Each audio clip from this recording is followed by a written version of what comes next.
will be Monaro Colts today for those fixtures. Let's go in. Take the tags off. We had the tags on for when the people are starting.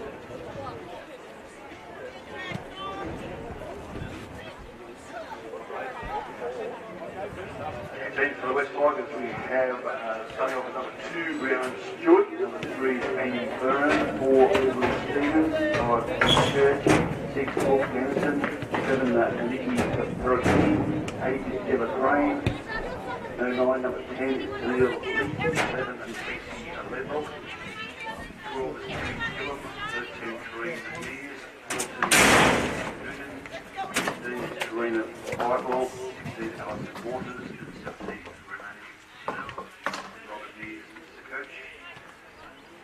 for the Monaro Colts, number 1, Madeline Hall, number 2 is Renee Belgrove, 3, Georgia Smith, 4, Kayla Welch, number 5, number 6 is Harry Kemp, 7, Sarah Carter, 8 is Caitlin Turnbull, 9 is Ellie Ringwall, Ringland, sorry Ellie, 10 is Emma James,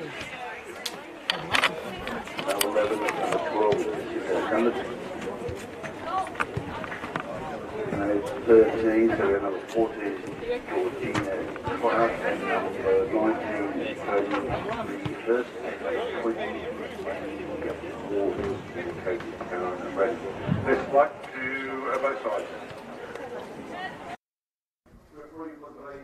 What a lovely day.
You'll be right, mate. I'm really right.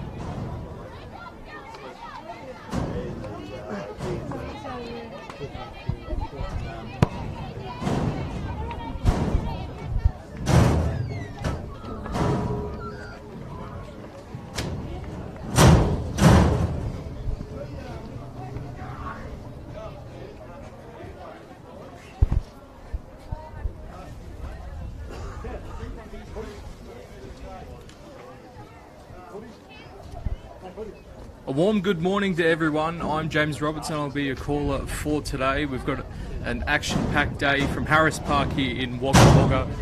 Opening today's proceedings, we have the Monaro Colts and the GSR West Tigers in the Ladies League tag. Following that, we will have our main event, the Monaro Colts taking on the Riverina Bulls in the Under-23s Men's Country Championships.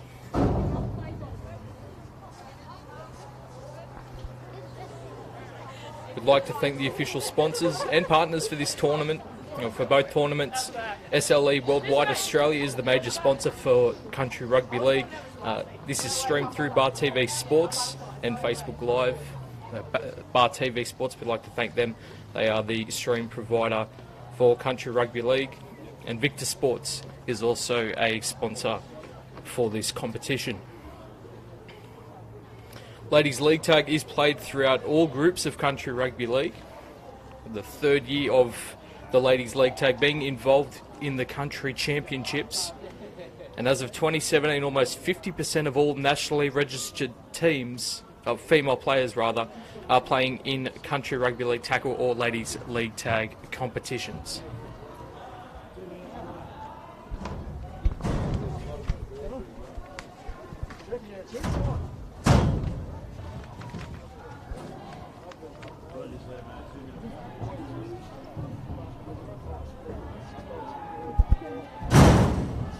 So a recap of the Southern Pool.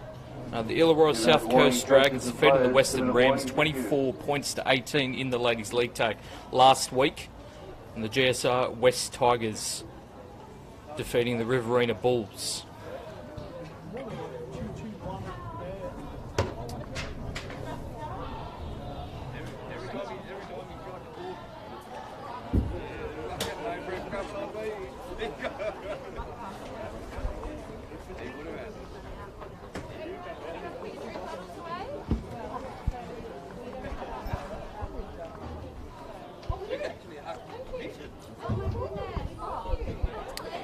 Out here at Harris Park.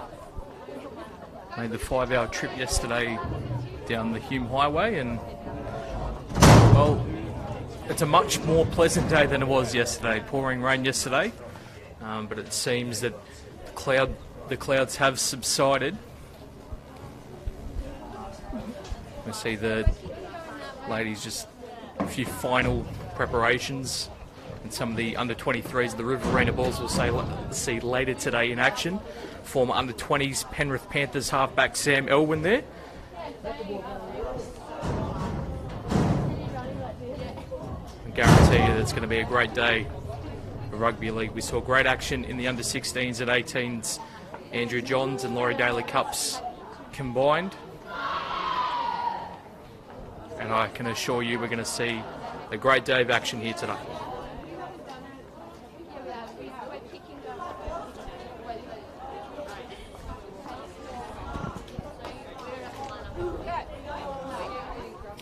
So just before the teams run out onto the field, we'll go through the team lineups. The GSR West Tigers. Casey Ledbrook in jersey 11, Brianne Stewart in 2, Amy Byrne, Kimberly Stevens, Abby Church, Brooke Anderson, Nikki Perungi, Gemma Crane, Tanil Leet, Abby Gillam, Corrine Mears, Phoebe Aduton, Karina Brightwell, Alison Waters, and Renee Fidel. Those two both added on to the bench. For Monaro, Annie Ward, Renee Norgrove, Caitlin Turnbull, Kalea Walsh, Hayley Kemp, Sarah Carter, Ali Ringwood, Emma James, Jacinta Duman, Cody Lee Hurst, Georgie Clark and Georgia Smith. The referee for today's contest is Sean Byatt. Ladies League Tag, round 2 of the Southern Pool. Here from Harris Park in Wagga Wagga. Let's have some fun. The kick goes down on the far side. Ladies League Tag. Obviously tags replacing tackles here. And then the loss of the football there. And that looks like the number 4, Kimberly Stevens of the GSR West Tigers. So an early opportunity here for the Monaro Colts. The referee making sure she plays the ball correctly. So they come out to the left-hand side here with the number 8 for Monaro, and that'll be Caitlin Turnbull. They look to spread it wide here. Early possession for the Colts. And good tag there. Right-hand side, numbers. Nice little pass there. Tries to hand it off, and this is the Kalea Walsh. Light stepping. Hard to get away with aiming for the tags and not the entire body. Good tag there by the 4, Kimberly Stevens, trying to make up for that error earlier. Shifting it. Nice turn back on the inside, but No, I thought that there was a tag. Looks to be offside there. Penalising the number 13, Corrine Mears from Camden. So early pressure here. Building for the Tigers. Nice little offload there, but a good tag.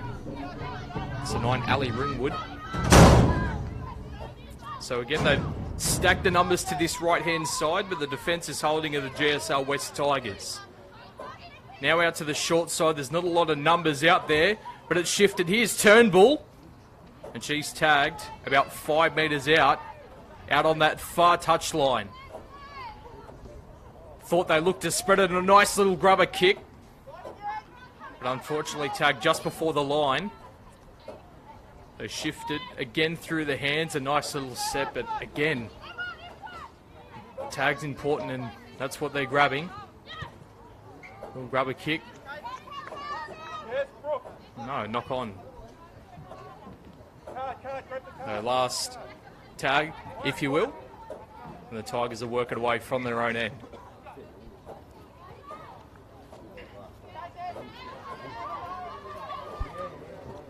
Good early start for the Colts, building pressure. They'll look to do that with their defence as well, but some nice footwork there from Perungi from Oran Park. And she ends up being tagged there, just over the 40-metre line, inside their own half. And again, straight through goes the centre. And tagged there by the fullback, Annie Ward, is Kimberly Stevens. Definitely making up for that error earlier. Nice turn back on the inside. Now a dummy and run, good step, speed, footwork, and just tagged there, the fullback coming into play again. Out to the right-hand side, they look like they have the numbers, the Tigers. A dummy and a missed tag. She made an error earlier, but she ends up scoring the first try here, Kimberly Stevens. Early score for the GSR West Tigers, they lead 4-0.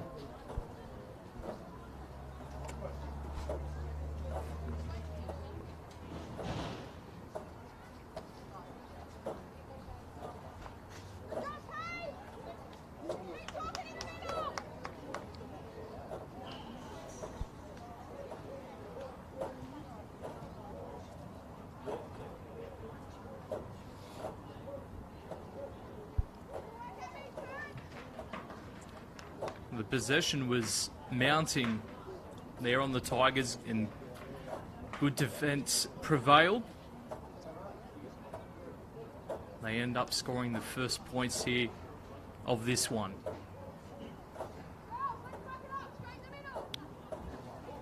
Looks like the number 12 there, Abby Gillum from Camden. Conversion is successful, and 6 points to 0.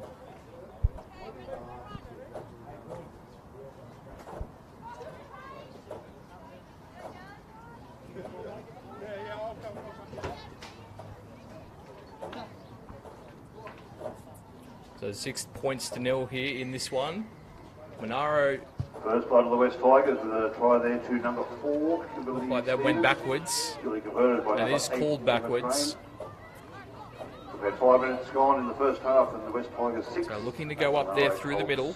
No score. That's Anduton from Campbelltown. Home side today. Monaro Colts are the home side. So what can the Tigers do here after points? Looking to attack. Left-hand side, out of dummy half. Nice shift here. Nice hands, they've got the overlap. Nice step, and run, and speed. Does she need the winger? Is it a tag? No. A missed tag there by the fullback.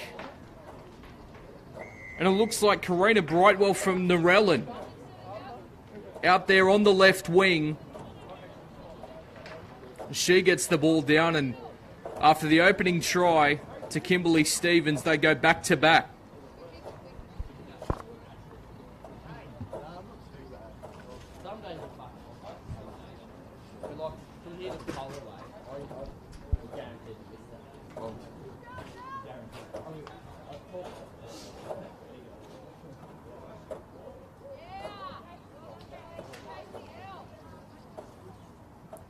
Great early start here from the Tigers. And Colts will be sitting behind the try line thinking, well, we had the opening couple of sets. We quite possibly could have scored. They'll look to bounce back off the kickoff. This is Gemma Crane from Narellan in jersey 8. She looks to convert the try. Scored by the 15, Karina Brightwell, and it is successful. So the GSR West Tigers 12 points to nil. Early start West here. Tigers are in again with a try there to number 11, Casey Ledrock. Colts definitely looking to bounce back. Gemma Crane has converted. 7 minutes have gone in the first half, and West Tigers 12. Monaro, no score. You're watching the first of 2 live games, streamed through Bar TV Sports, watched through Facebook Live. This is the ladies' league tag, as the GSR West Tigers look to spread the ball early. Harbour Bridge-like pass. Here they go, straight through the middle. That seems to be working for the Tigers at the moment. Through the middle and then spread the ball out wide. And again, missing the tag, but here comes the speed, and it looks like the number 12 in Abby Gillum. Straight through the middle. Burn the fullback in Annie Ward. 3 tries back-to-back now for GSR West Tigers.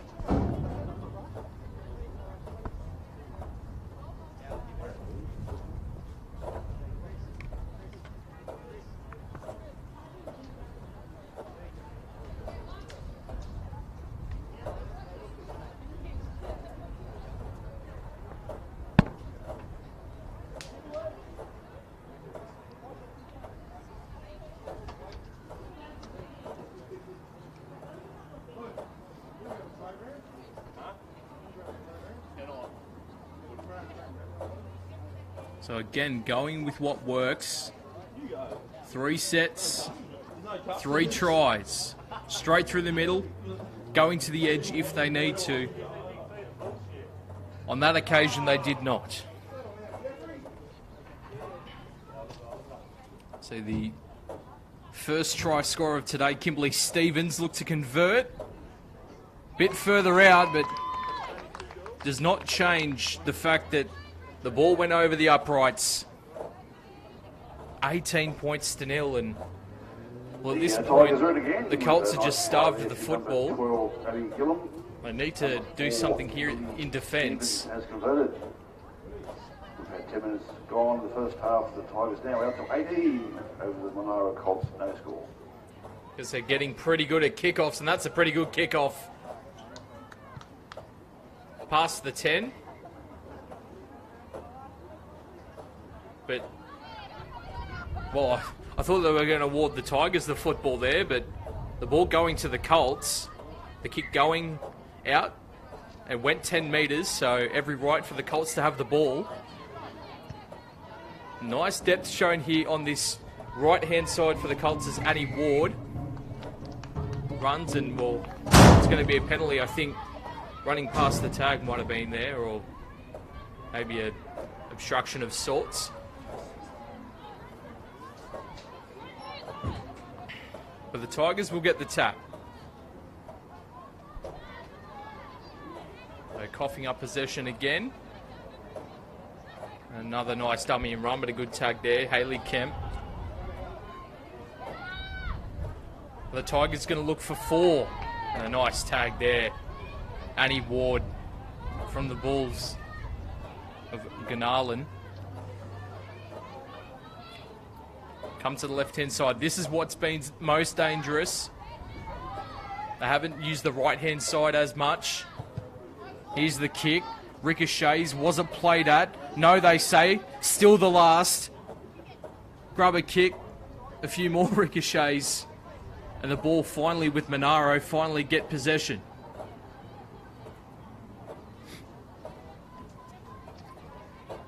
So 20 metres out from their own line. 18 points to nil the score. So 3 converted tries down Monaro. Try to go back the other way. And that's the one Madeline Orr. Now some good speed shown on the left-hand side. The last now for the Colts. Trying to spit it, crossfield kick, and that wind's going to become a factor. Still the last. Was mistagged. They need to get a kick away of some description. Gone about 10 metres, thought it was going out. And a penalty inside the 10 offside from the kick. Well, that kick was really going to go anywhere. I thought that was going to go out. But the Tigers, again, some possession for them. They'll look to kick it out into touch and gain some more metres.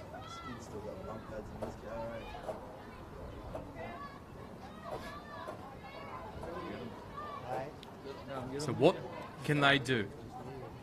They've already scored 3 tries in this opening half. They'll look to make it 4 here with the 3. And a nice run but tagged. And Georgia Smith. I beg your pardon, that was Amy Byrne of GSR. And a knock on by Corrine Mears.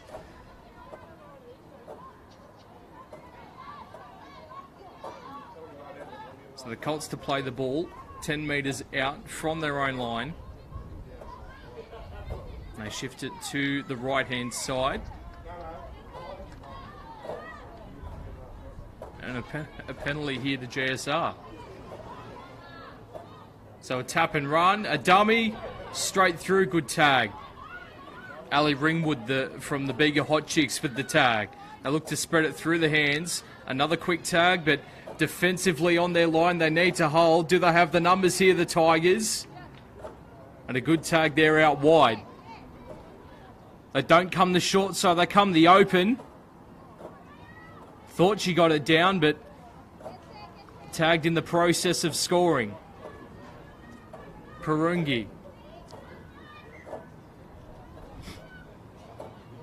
Again looking through the hands and again tagged. So last tackle here, sweeping around the back, the fullback. Nice little dummy and tag, and again that's the last, so it'll be a changeover here, and the Colts somehow survived that onslaught from the Tigers.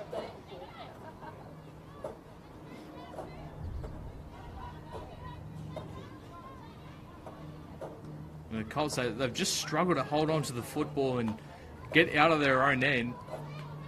Probably spent about 90% down this end of the field, and an early kick, but again that wind is going to play a factor, the wind at their backs, and it's the 11 working it away in Casey Ledbrook, standing there at fullback.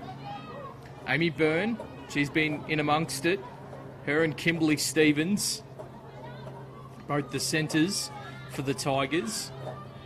But again, possession and pressure. Here's Ledbrook. And a penalty here for the Tigers. So more pressure mounting here for the Colts. You think the Tigers are going to crack them here for the 4th time in a short while. So the tap restart now to the right. And not tagged was the halfback. And I believe she has got it down. Nikki Purungini. She's been a live wire. Been her and Stevens. But she gets the ball down, and 22 points to 0. It's not looking good at all for the Monaro Colts.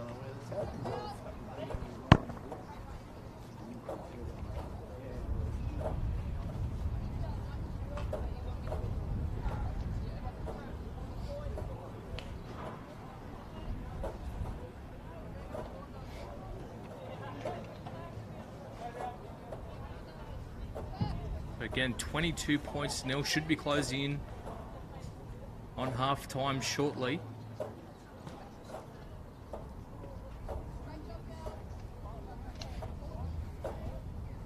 Looking to convert their 4th try. 100% so far.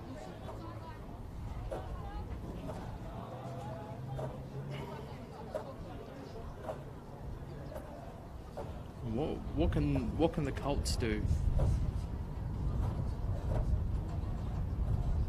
How can they get back into this one? Kick waved away to the left-hand side, trying to see the female kicking the Try foot. to the Tigers to number 7. We are very far away here in the commentary box at Harris Park. We have 8 minutes remaining till half time. The Tigers We got 8 minutes remaining in the first half. I think there might have been, there's no 9 on the team sheet, but 22 points still. That is the score.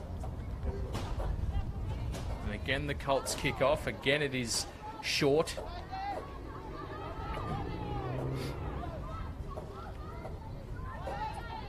Nice break there, but again, tagged. And the Colts have to work hard in defence. That's a nice tag. The one, Madeline Orr. Left-hand side, Anderson.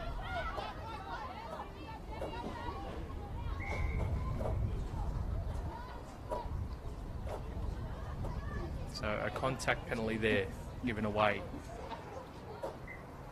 And only tagged the lady. But again, more possession mounting here for the Tigers as they shifted out to the left-hand side. It looked promising out there. Now trying to get away and trying to throw a pass, but she'd come in. They're going to give a penalty, is it?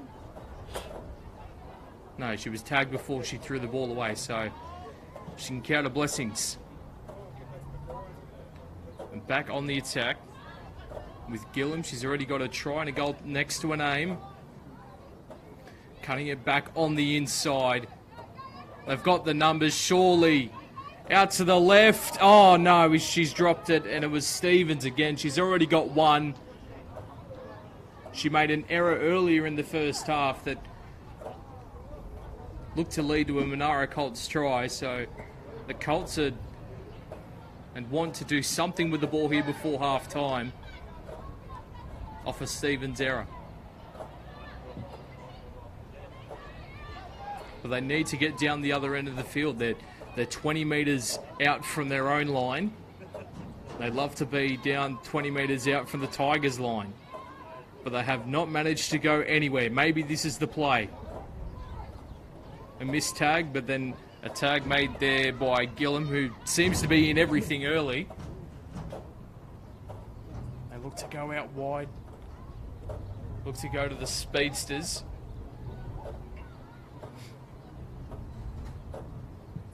Again, looking to kick, but possibly not the kick that she wanted. Nice pick up there from the 17 in Fidel. And again, good possession, but a knock on there. Just before halftime. This is the field position that they want. Probably their best field position in the last 15 minutes or so. They have to make the most of it. Sarah Carter trying to spark up her team, the captain. And a nice step and weave there. A nice shimmy and go by the number 8. It's going to be Caitlin Turnbull. And well, I alluded to it earlier, Kimberly Stevens, she made an error earlier in the first half and the Colts didn't capitalise, but on this occasion it's Caitlin Turnbull with some fancy footwork. Pirouetting like a ballerina, she gets to the line and the Colts, they get a try just before the break.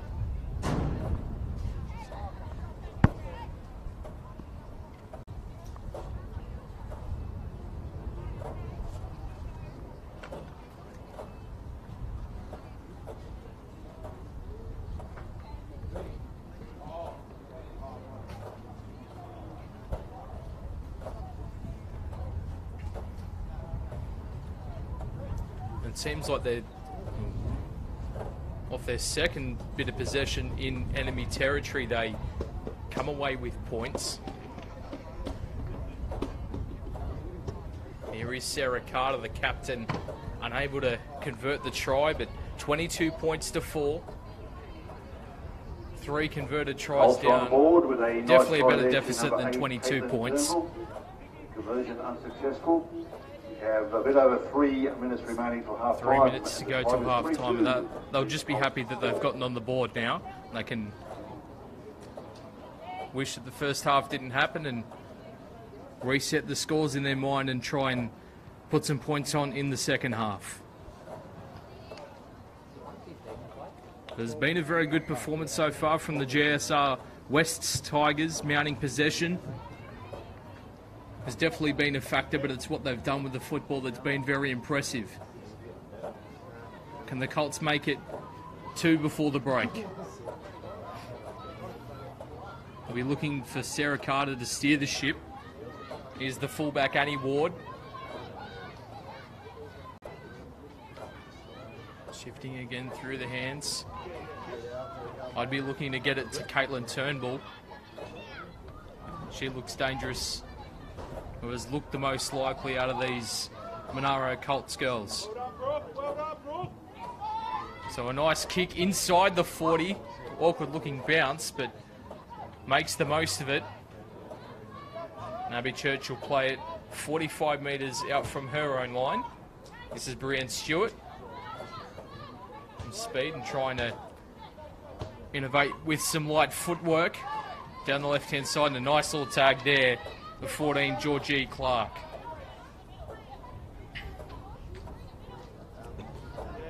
And both teams just going through the motions, heading up to the break.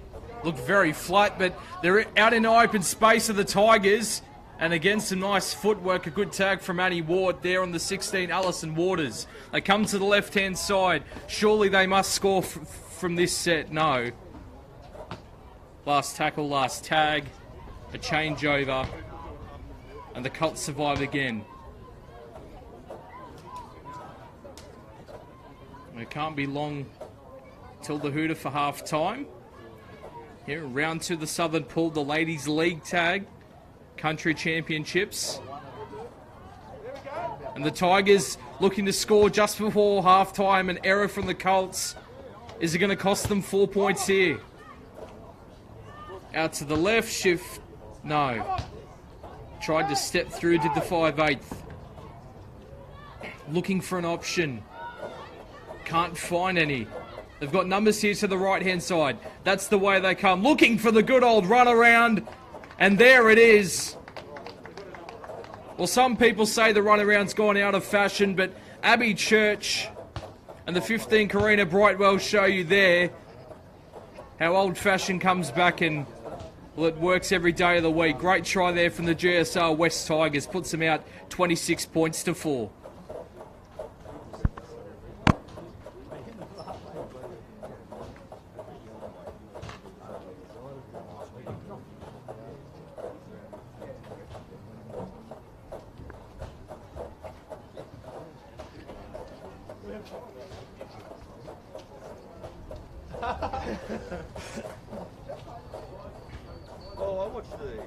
Well, the Colts, they look to be in a much more comfortable position, having scored that try from Caitlin Turnbull. Literally on the stroke of half time as we hear the siren go. And break the hearts of the Colts.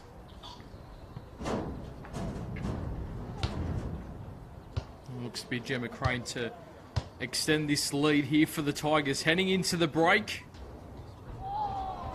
Off the upright and in it goes. So 5 tries from the GSR West Tigers. Kimberly Stevens, Abby Church, Nikki Perangini, Abby Gillum and Karina Brightwell. All try scorers. A try scorer alone for the Monaro Colts. Caitlin Turnbull. From here at Harris Park, league tag representing fixture. They are down 28 points to 6, but we've seen some very exciting league tag here in the first half. Our first of 2 matches here at Harris Park in Wagga Wagga. Coming up after this is our main event, the Monaro Colts under-23s taking on the Riverina Bulls.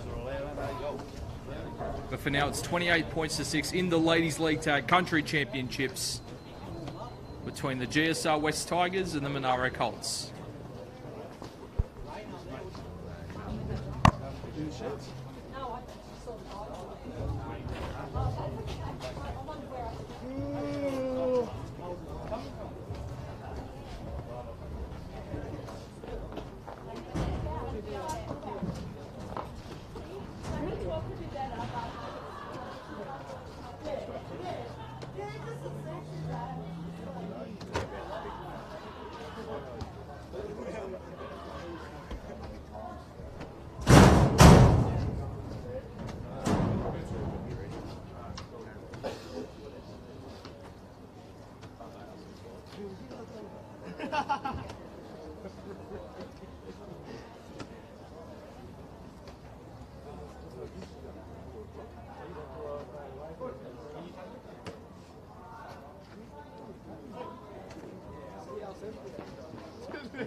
Good job, mate.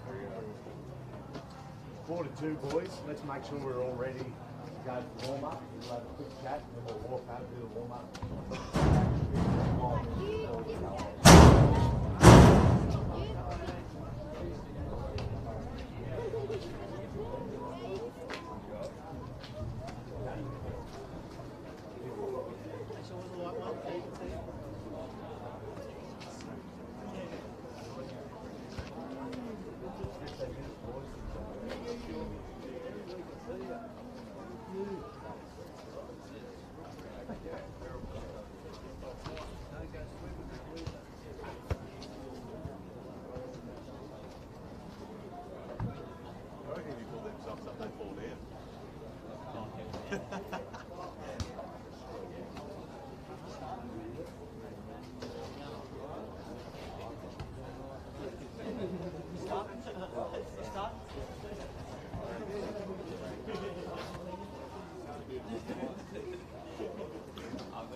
Thanks, big fella, for having us. Take care. You too, mate.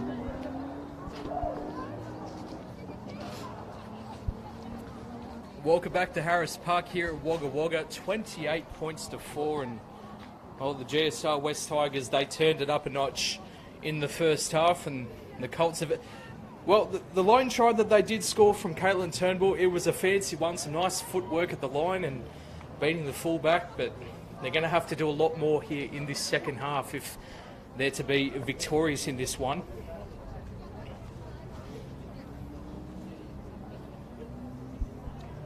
Just reviewing the scores of the Southern Pool last week in the Ladies League tag. The GSR West Tigers successful over the Riverina Bulls.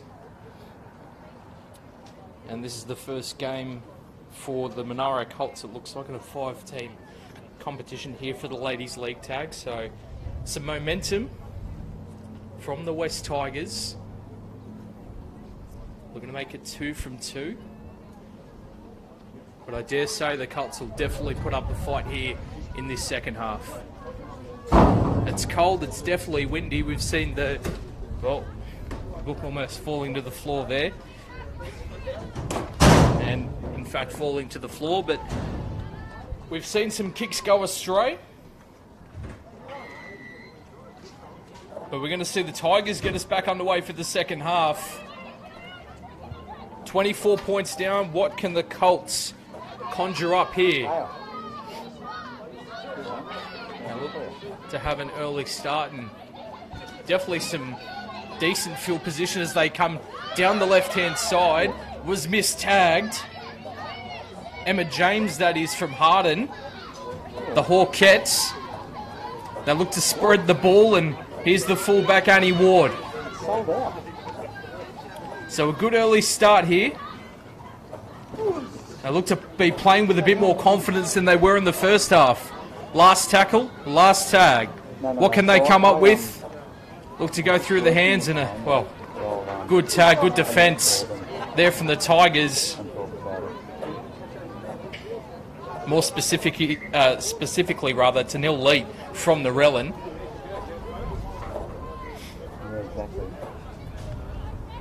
But they're on halfway, and the Colts early looking much better than they did in the first half, but they'll have to back it up here with their defence. Dummy and run.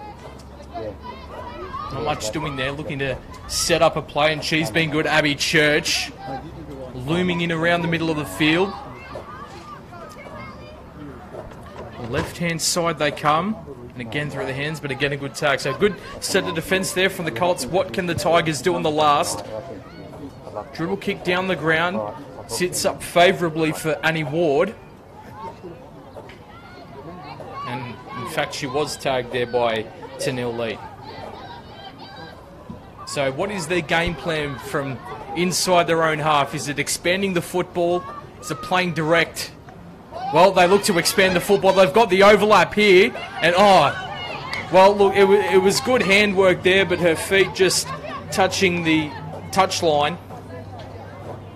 And unfortunately it will be... No.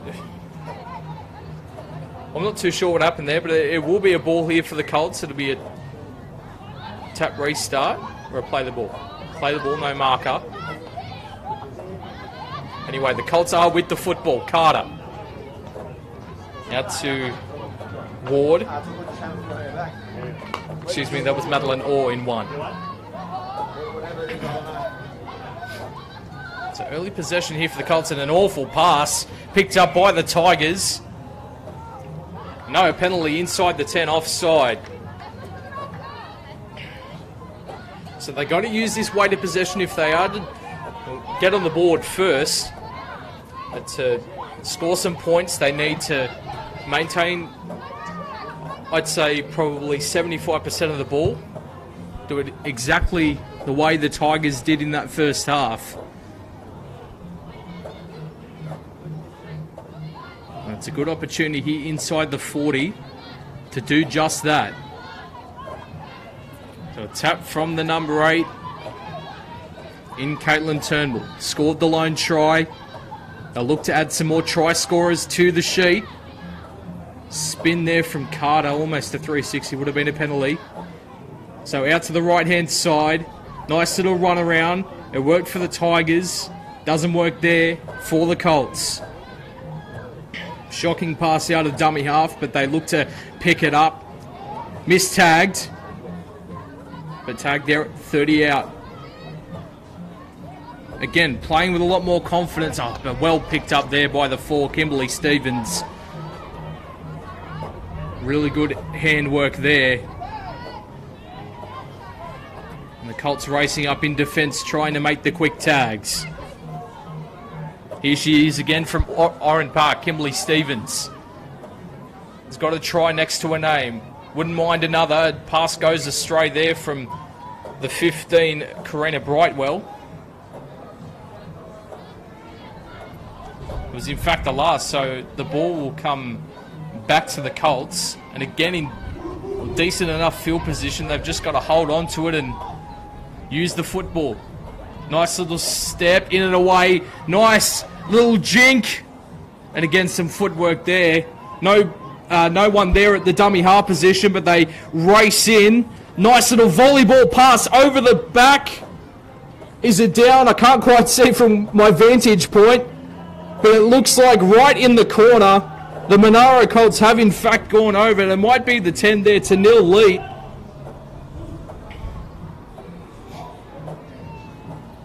There was no one there at dummy half.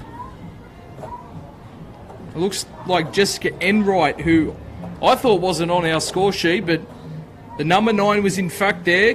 Got into dummy half, went down the short side. And Tanil Lead is the beneficiary of some nice play down the short side, and oh, excuse me, not Enright. I'm reading the wrong team sheet. Ali Ringwood. It's all happening here at Harris Park. It'll be Emma James. Help us when you're reading the right team sheet, but nevertheless, the West Tigers 28 lead the Colts 8. And Sarah Carter, there's a familiar name, the captain from the touchline. She'd like that kick back again, definitely. Just hit the tee, it seems, but it's a try. The difference is now 20 points.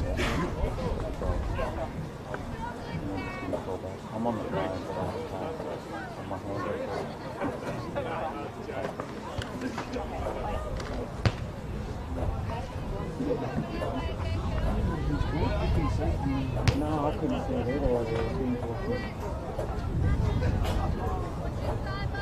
24, bro. So after the realisation that it was Ali Ringwood and not the lady that we don't have, unfortunately, on our team sheet, the Colts have gone over. So 20 points the difference. They'll have to score 4 tries and convert most of them to gain victory here today. They definitely look like they're playing with a bit more ticker after coming out after half-time. Throw it there to the fullback. Again, the run around, trying what the Tigers did so successfully in the first half. The last try to the Colts, scored by number 2, Renee Milberg. Penalty there. We have 17 minutes remaining. So the way to possession. And we have the Tigers 28 over the Monaro Colts. Adding up 8. Here. Just the tap restart. Coming back to the middle. We've got the overlap and a dummy and runner. Nice tag. Down the 6, Hayley Kemp. She looked like she was through. And right hand side they come. Oh, shocking pass. Thought it was forward. No, it's called backwards. So fortune favours there for the Colts. Nice little pass, and yeah, thought it might have been a penalty there for contact, and it definitely was. So 3 back-to-back penalties here for the Colts. Yeah, right. And they just can't seem to get inside the half of the Tigers, inside that 20 zone that they need to score a close range try. They have the numbers here, and a nice run from the 5'8" Hayley Kemp. A few nice little runs here in the second half. Short pass there, straight through. Does she need support? She's got some nice footwork. Mistagged. Touched there by the Tigers. And they're going to end up with the football. It's the number 2. And she ends up losing it, unfortunately. Renee Norgrove. So possession, unfortunately, going to waste there for the Colts. It was exciting play, but in the end they needed to get over the line, and they didn't do that. The Tigers playing the role of the Colts in this second half. Looking for possession, and another error. It's a game of two halves, this sport. The Colts looking to string back-to-back tries for the first time in this game. Here's Carter. What can she do? Puts a little grubber kick. Needs some urgency in the chase. But it is the 2 who picks it up. Brianne Stewart from Thirlmere. And again, another lost football. So errors creeping into the Tigers game. They come short side. No, she's been asked to play the ball again. So that puts away that play. Nice little skip there from the 8, Caitlin Turnbull. So out to the right-hand side they come. Nice hands. Are they going to go over in the corner? No. Put down there by the 5. Pushed backwards. Play on. Playing to the whistle. And a tag very close to the try line now are the Colts. They shift it. Dummy. Tag. No penalty here for the GSR Tigers. So some relief on the back end of that, and just a tap and run.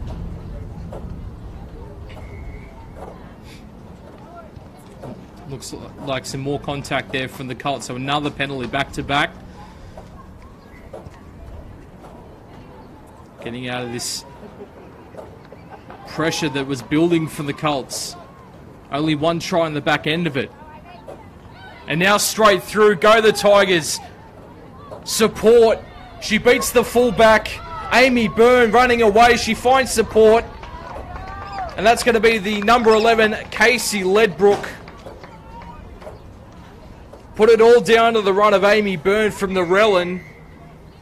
Didn't think she needed support, but she found it in Casey Ledbrook, and the Tigers, after all that possession for the Colts, a few back-to-back penalties, they make do with what they had, and they run down the other end of the field to score.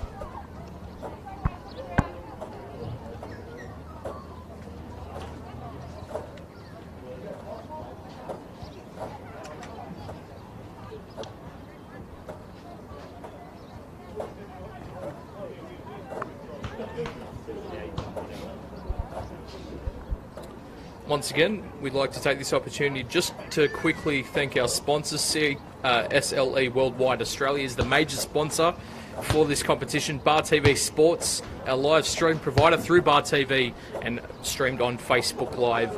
Invictus Sports, another one of our sponsors.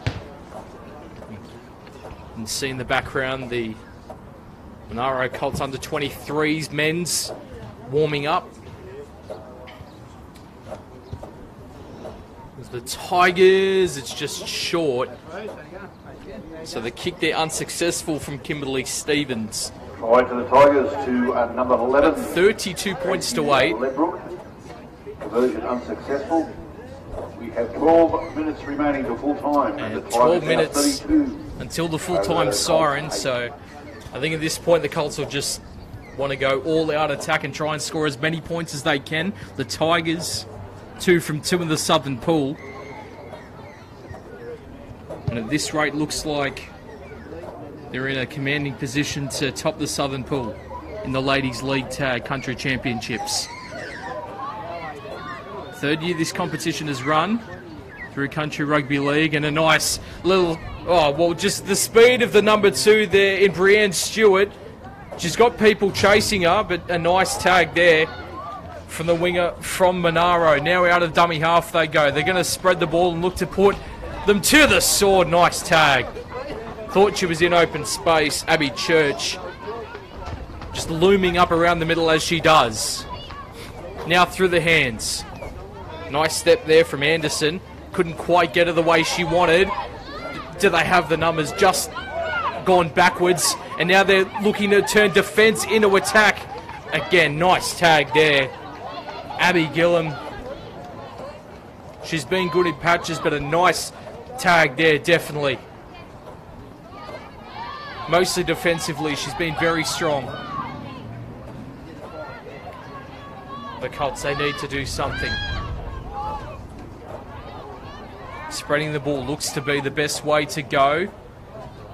As the defence tires from both sides and unable to make contact.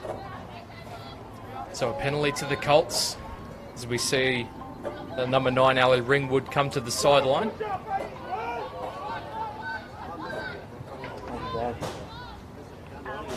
Corner might have been called backwards there, but it is an error. So maybe some fatigue creeping in here from both sides. We come up to the 10-minute mark remaining in this round 2 clash. 32 points to wait the scoreline as they come down the left-hand side through dummy half. There was Amy Byrne. Just string and pass, and again it's the number 5, and again she's got speed to burn. Abby Church, can she beat the fullback on this occasion? Again, nice tag, Annie Ward. But they play the ball quickly. They come out here to the right-hand side. They look like they have the numbers. Strings of passes, stepping. Yeah, no, I understand that. And an offside call. The advantage played to the GSR West Tigers, and they'll just tap and run. You would have to think, and they do. They're looking to set up something here down the short side. She was not tagged. And it's the number 13, Corrine Mears from Camden, who gets over the whitewash. 36 points to 8. And at this point, I think it's all she wrote. Okay.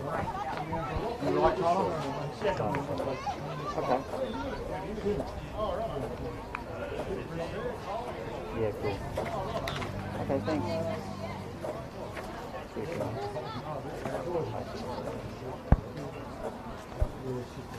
A host of try scorers and goal scorers here for GSR today. That try is scored by Corrine Mears, and it is the number 11, Casey Ledbrook from Narellan, looking to convert this try, put it out to a 30-point deficit. Hey, Ann.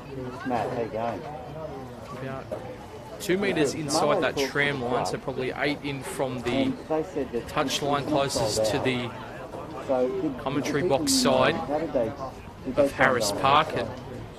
Good little venue here. Okay, so the website. Out in the country of Wagga Wagga. Wind blowing a gale, so it will be difficult nonetheless here. It's just going to fall short and away to the left-hand side, so unsuccessful.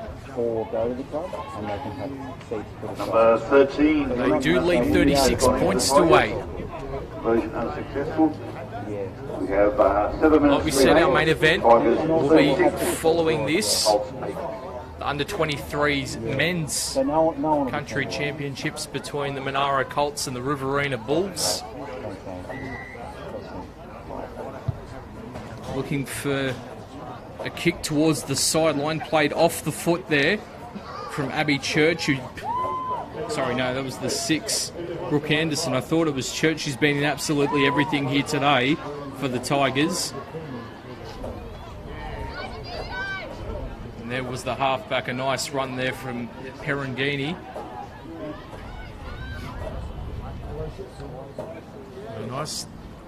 Another nice little tag there from the Colts. Here's a kick early in the tackle count. Didn't get all of what she wanted there. Now the Colts trying to muster something up here late in this one. You never know, for and against might come into play. But here comes the number 12, Jacinta Dermott. Contact again there from the GSR West Tigers. Seems to be a problem for both sides. But we have seen some very nice tags and some very nice displays of football here today. Dummy there from the halfback, Sarah Carter, looking to get her name on the score sheet. A show, a go and a pass. Back to the fullback, Annie Ward. And a knock on at the play the ball. A malfunction at the junction, if you will. So not long left. Approximately 5 or 6 minutes to go.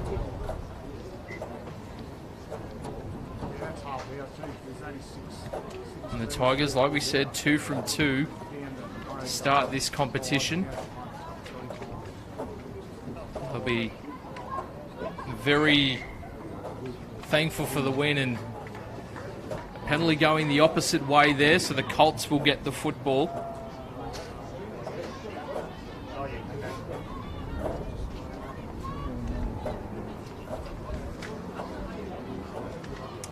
So what can the Colts come up with here? Let's step in and run. We've seen some really good footwork here today as well. Nice little pass on the inside. Looked for the inside pass. The crossover back through the middle. Carter, another run around. Hasn't seemed to work for the Colts today. Long Harbour Bridge pass. She's still got it. No, she's being tagged. Thought she was away there, Dermott. They come to the short side and backwards, a little bit of a slip, and the last tackle. The wind really blowing a gale. They've got the numbers out to the short, so they come back through the middle and intercept. And now here is a run by the GSR Tigers. Missed tag there. Now some footwork. And tagged 40 metres out. Sorry, that's halfway.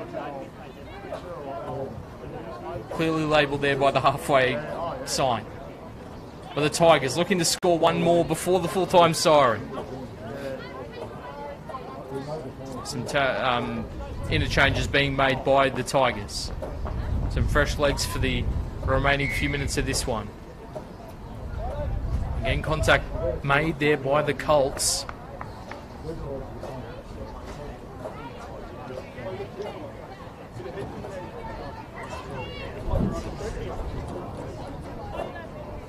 A nice hidden spin.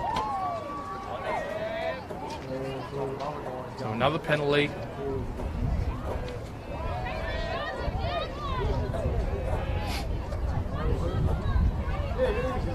Tigers looking to wrap up things here.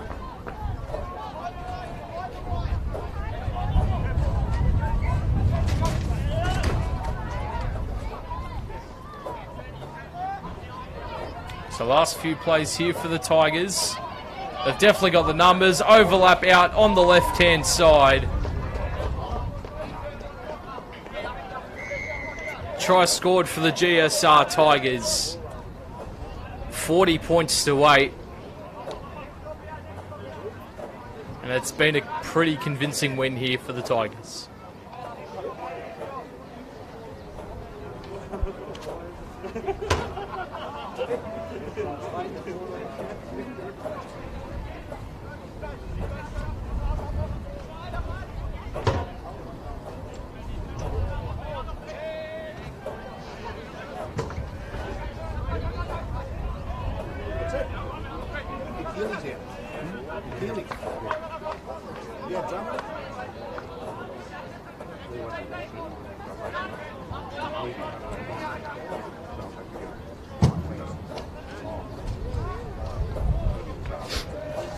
So 8 tries to 2.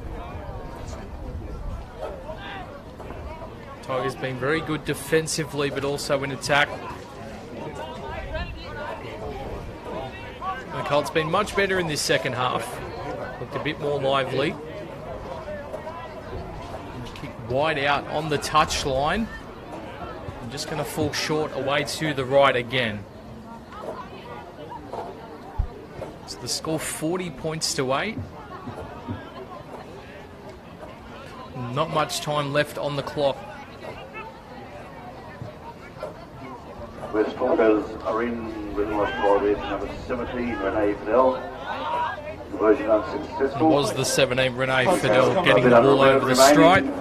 West Tigers 40, Monaro Colts 8. Off the legs. Can the Tigers score one more before the full-time siren? They're definitely going to look to do so and have the confidence they think they can score again.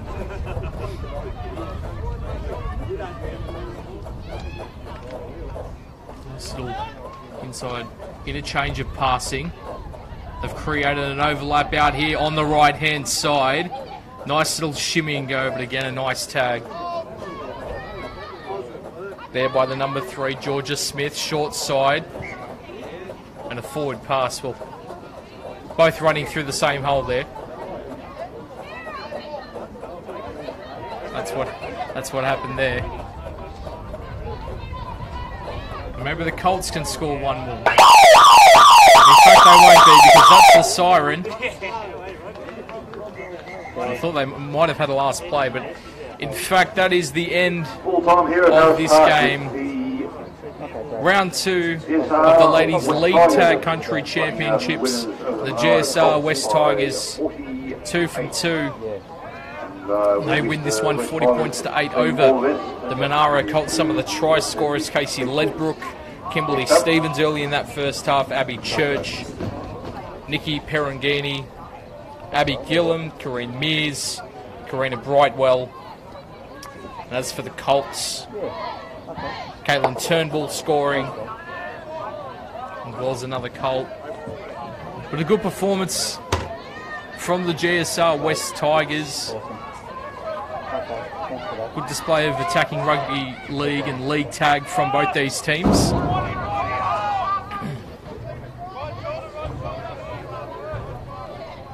Thank you for joining us here on Facebook Live and stream through Bar TV Sports for the first of our 2 games. Our main event coming up. Do not stray away from your computer screens or tablets, wherever you may be watching, as we have our main event. The Monaro Colts taking on the Riverina Bulls in the under-23s men's country championships competition. I know for myself the much anticipated watch of halfback Samuel Elwyn, so get a refreshing beverage and stay tuned for the second half, part 2 if you will, of our day here today. Teams for the first grade fixture for the Riverina Bulls. We have number 1 Kristen Dixon, number 2 Steve Tracy, 3 Ed Ansel, 4 Mitch Bennett, 5 Jack Lyons, 6 Colin Gorman, 7 Sam Owen, 8 Aaron Slater, 9 Joe Dermer, 10 Matt Henry, 11 Troy Vardy, 12 Aiden Jolliffe, 13 Aiden Cook, 14 Joe Lum, 15 James Hay, 16 Luke Macbeth, and 17 Zach Masters. Coaches Josh Cale and Adam Perry.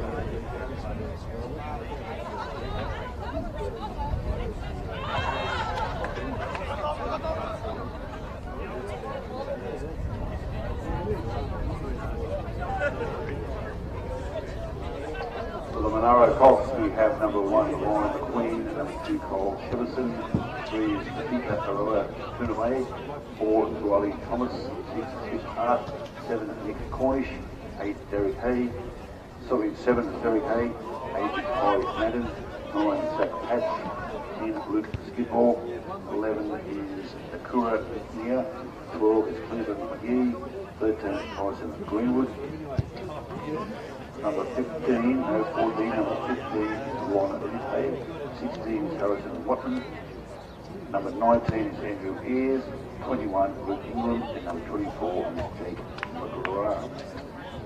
The referee for today's fixture is Caroline Nolan, Brad Hart, shorn by online. Best of luck, both sides.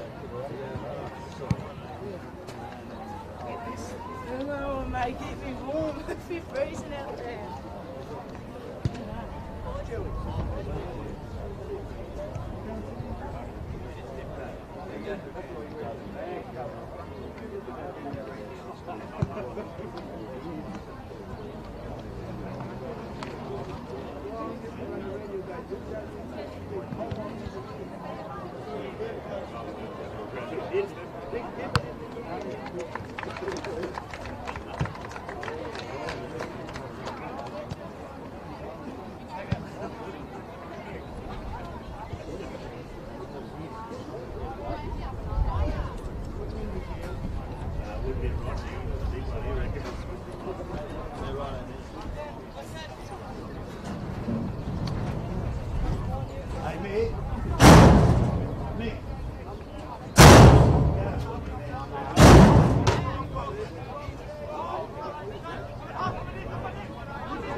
a 2-minute warning, coaches and players, thank you. Couple-minute warning to coaches and players, thank you very much.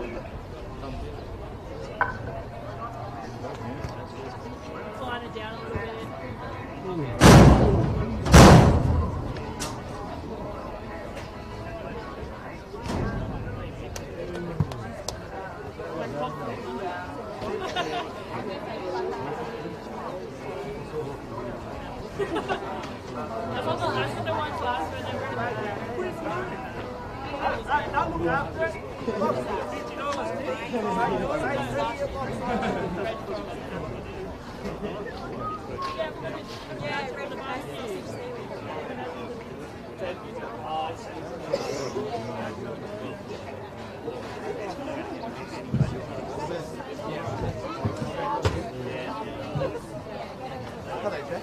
How are you, mate? Thank you very much.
Some things have said 12-10, some have said 12-15.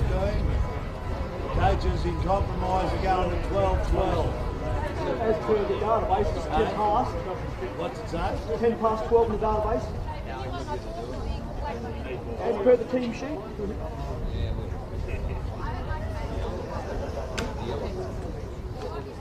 Has the live stream started at 12:10 and 8? Just checking that they're getting it going. Just checking that.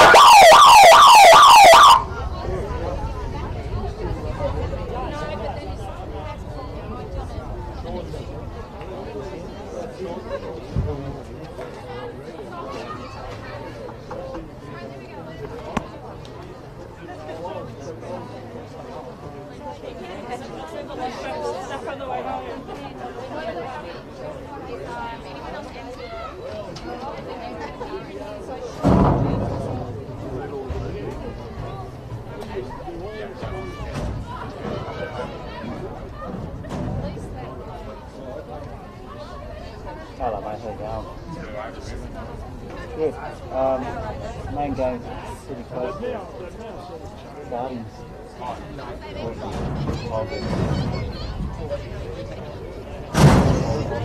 My black is starting. Awesome. Love you.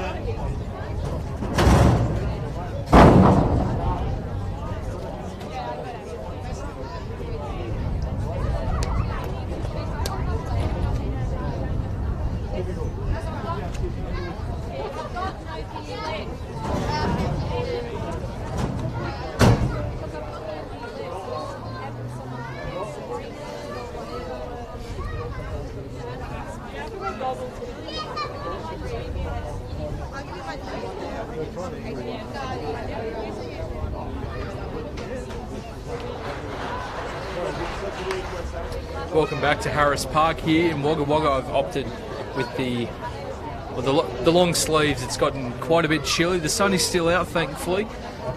The heavens opened yesterday on the drive up here, but we're here to see the second game of our two games here today. We saw the Ladies League tag, 40 points to 8 was the score there. The GSR West Tigers against the Monaro Colts. We're going to see the Colts back in action, but for the under-23s men's country championships, they're going to take on the Riverina Bulls. Going through the side for the Colts, McQueen is at fullback on the wings, Shepherdson and Hart in the centres. Tavita, Aroha, Tui Nauvai and Riley Thomas in the halves, Nicholas Cornish and Derek Hay. Locking the scrum, Tyson Greenwood. The second rowers, Nook Ngiri and Clive McGee. Up front, Kai Madden, Zach Patch, Luke Skidmore. And on the bench, Ron Leopai, Harry Watman, Luke Ingram and Jacob McGrath. For the Riverina Bulls at fullback, Tristan Dixon. On the wing, Stephen Tracy and Jack Lyons. Edward Ansell and Mitchell Barnett are in the centres. The halves, Tyron Gorman and the former under-20s, Penrith Panthers player Samuel Elwin. The lock forward is Hayden Phillip. The second row, Troy Barbie and Hayden Joliffe. And up front, Aaron Slater, James Girdler and Matthew Henry. On the bench, Joe Lum, James Hay, Luke Macbeth, Zachary Martin. Well, it looks like we have an extended bench here, so we'll have to see what numbers come out here for the Riverina Bulls as the Monaro Colts make their way. Created by the Ladies League tag side. The Riverina Bulls side led by their captain Sam Elwin. Like I said, 2015, played a few games in the under-20s competition for the Penrith Panthers, the Holden Cup back then. A lot of these blokes out here today, I'm sure a lot of representative honours in Country Rugby League and New South Wales, and just a lot of talent out there on the field. So it should be a cracking game of rugby league to watch. I'm James Robertson. I'll be calling this game live, going solo once again today. Like I said, it's cooled down quite a bit. A very windy day, so I don't quite know which team will get the better of that. But Monaro in the red and white, and the Riverina Bulls in the Country Rugby League like jersey. And the Bulls running from right to left as we get underway. The referee for this one, Cara Lee Nolan, as the Colts work it away from their own end.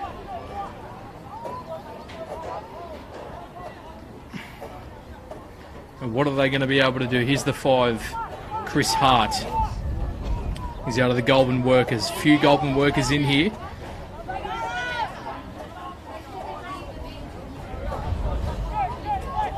And we saw in the Ladies League tag that defence is going to be important.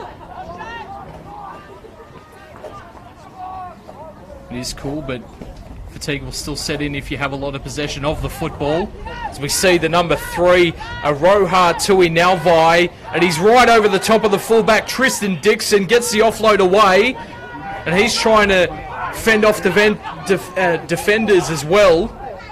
They go back to Aroha Tui Nauvai. It will be the last, but boy, a show of strength and speed from the centre 3/4 from West Belconnen Warriors. Thought he might have been injured there, but just doing up a shoelace after a rampaging run. So the Bulls survive that one. They're going to work it away from their own line with their first use of the football.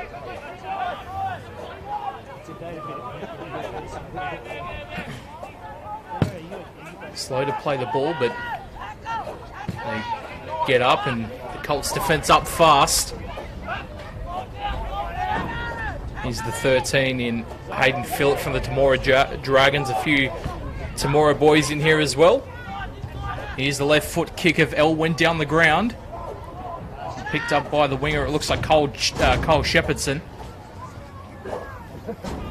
So good early field position for the Colts.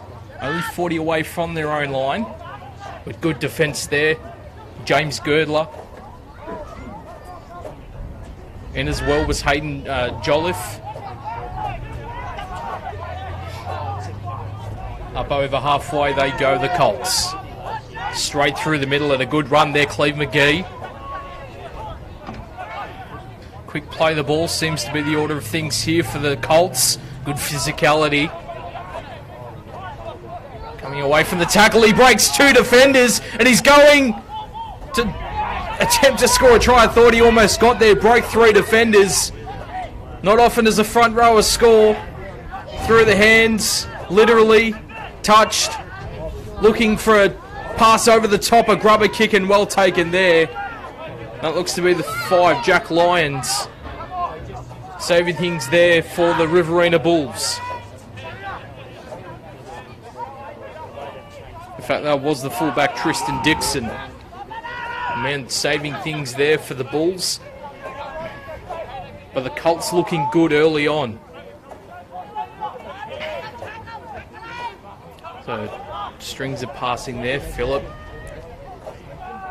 gave it onto a front rower. Late comes Elwyn, shows it. Nice ball inside.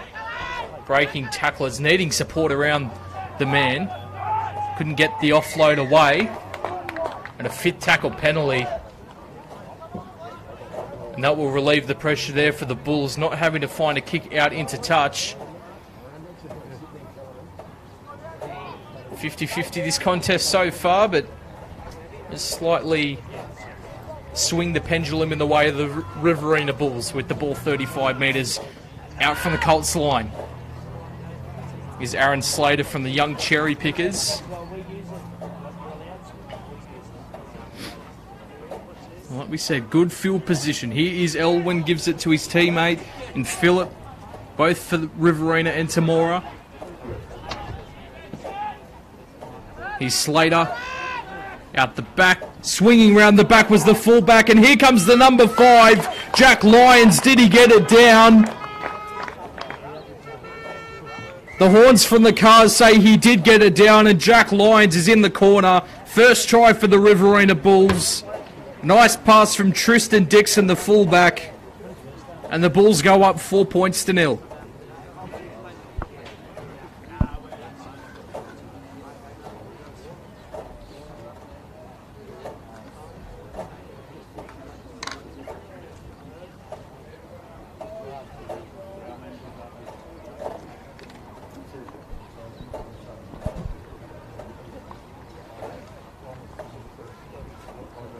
I was told prior to kickoff, if I was to look out for any one of these players from the Riverina Bulls side, it was the number 5, Jack Lyons from South City Bulls, showing his try-scoring prowess, and I'm sure he'll be thanking the fullback there in the team huddle.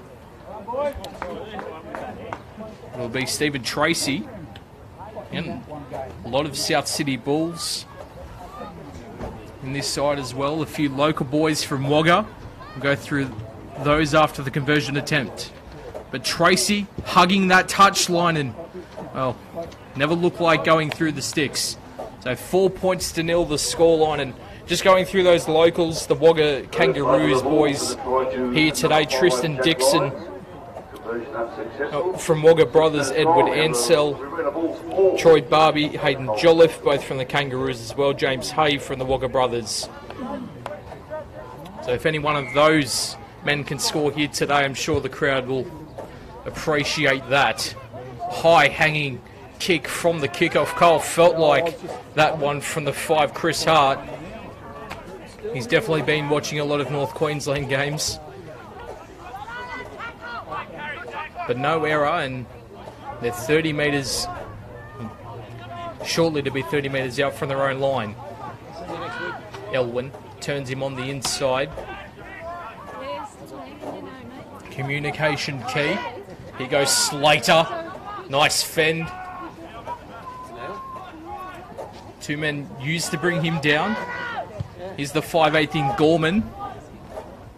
Kicks and taken well there by the captain in Ryan McQueen. Almost met there by his opposite in Dixon, but taken there by Girdler. So the Colts looking to work it away. Good set after points from the Bulls. Possibly holding down yet too long in the tackle there. And Hayden Jolliffe giving life to the Colts as they concede a penalty.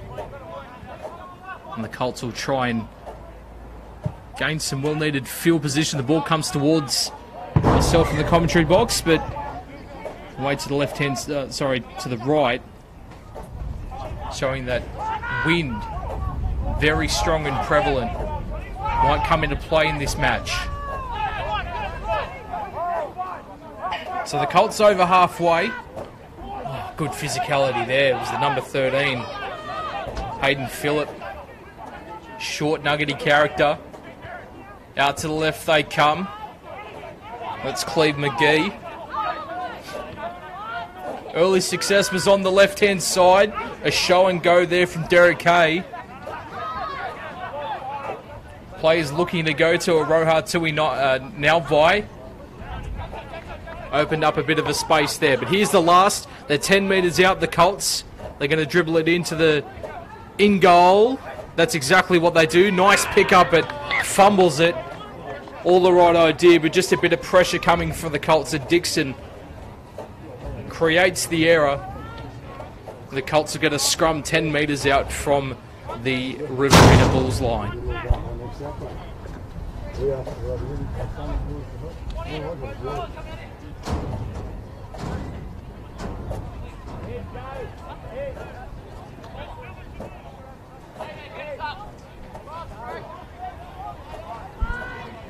So much success in their first and second set to the left-hand side, and that is the way that they come off the base of the scrum. And here is Aroha Tui Nalvai. A mouthful to say, a handful to tackle, and some good physicality there. The Colts come away to the right-hand side. Nice shift around the back. Now an offload from the fullback, and it's the 6, Cornish. Seem to have numbers out to the left-hand side. They go short, though. Good tackle around the legs. Still got the numbers if they so desire. They're going to bash their way over, though. And Luke Skidmore from Ganolan Bulls. Well, they have the numbers out to the left-hand side. They went short there. Nice pass from Zach Patch. And Skidmore gets on the board here for the Colts.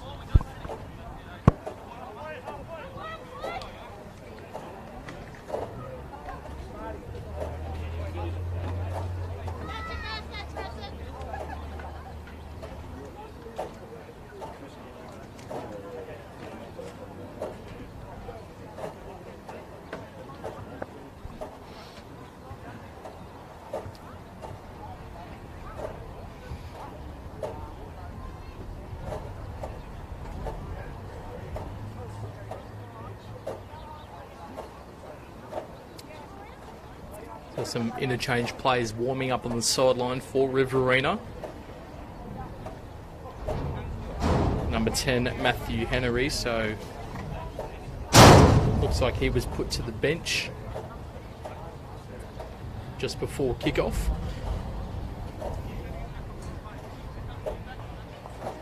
I'm going to tell you what, this player here for Monaro, Derek Hay, very similar looking to John Lomax from St Helens over in the Super League. He's got the black headgear on, the red and white. This one much easier of a kick compared to the Riverina Bulls first, and it's successful. 6 points to 4. They take the early lead. The Colts will hit back with a try to number 10. So we have this game here in the Southern Pool, the Colts and the Bulls in the under-23s country championships for the men. Over at Maitland Sports Ground, the Northern Pool, CRL Newcastle taking on North Coast, or Northern Rivers, if you will. Some teams that might come together in the finals of this competition.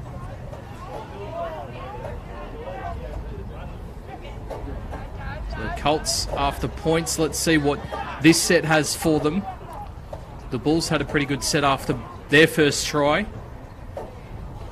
They looked to shift it early, and well, my money's on them trying to get the ball to Vito Roja Tui Nalvai. Because that first run that he had was so damaging.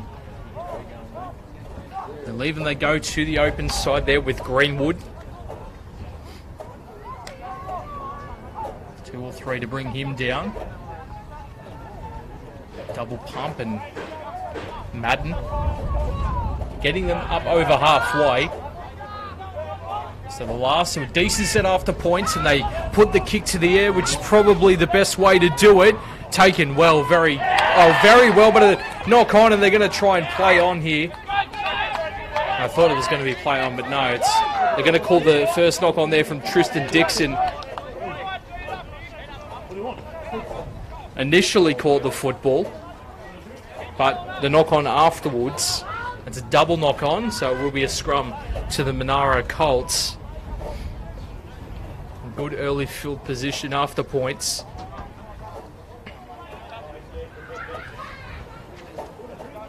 What can they come up with here? Stacked left-hand side. Look to go short. Good ball and all tackle there on Cleve McGee.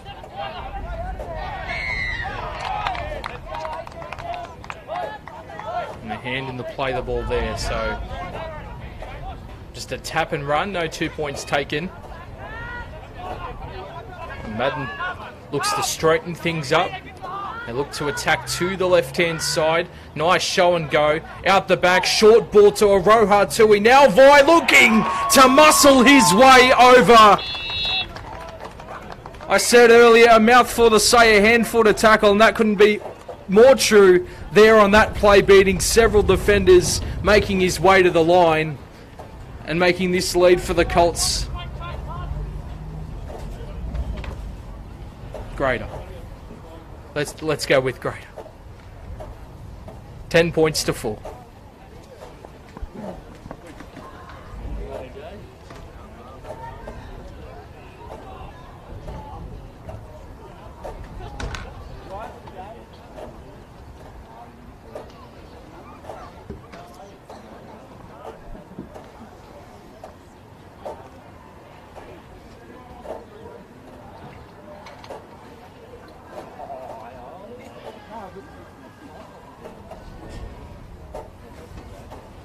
Well, I'll tell you what, whoever's out on that right-hand side centre, Edward Ansell or Mitchell Bennett, whoever it may be, it's a menacing prospect.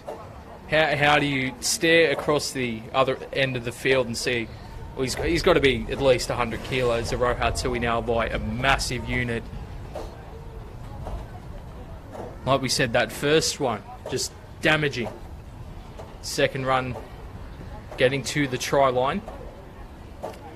Now Derek Hay looking to convert his second try, or his second conversion rather, and goes over. The flags go up, 12 points to 4.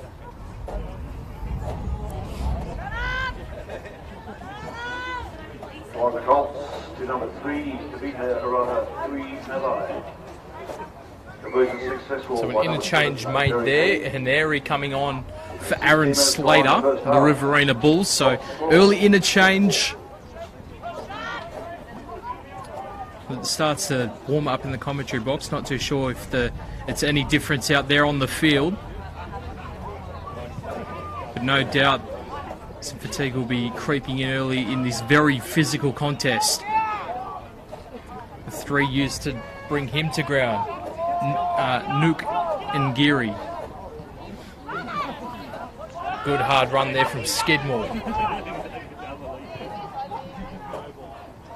Already has a try next to his name. Now Greenwood show and go, and again another good set after points. So important, and another ball to the air. He's had a tough afternoon. They're going to let it bounce. It's play on. It's taken by the man that kicked it. It's still the last. They need to get a kick of some description away, and they do that. It's taken there by Tristan Dixon, who has some work to do to get out of his 10-metre area, and a great tackle there. They finally bring him to ground. Initially it was Aroha Tui Nalvai, but now a knock on at the play the ball. And pressure and weight of possession, their first bit of the football in a couple of minutes. And the Bulls letting themselves down there, and the Colts, well, they're going to have another prime opportunity to score some more points. Hey, Joe. I just put some more stuff in the back of your car, mate.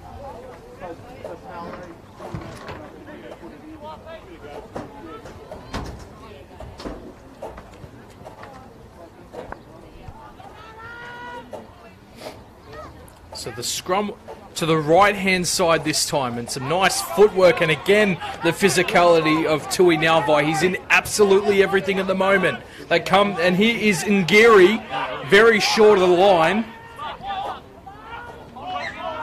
And a knock on at the play the ball area, it seems, from the 9 Zach Patch. Unfortunately, bringing that attacking raid to a halt. And the Bulls will be breathing a sigh of relief.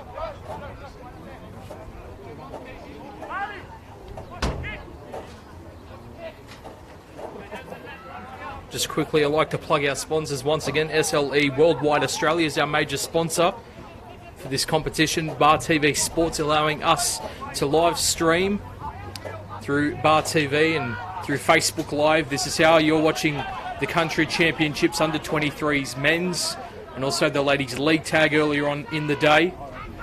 And Victor Sports, another sponsor, on board with us. And again, another knock-on at the play the ball. Well, at the moment, the Riverina Bulls are shooting themselves in the foot. So the Colts again are going to have another opportunity to score here or build pressure.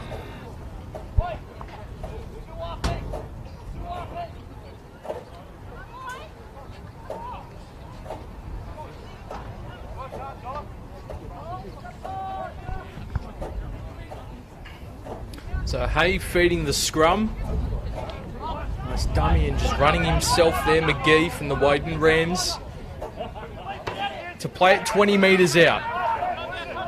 Try scorer Skidmore up to within 10. Goal line defence.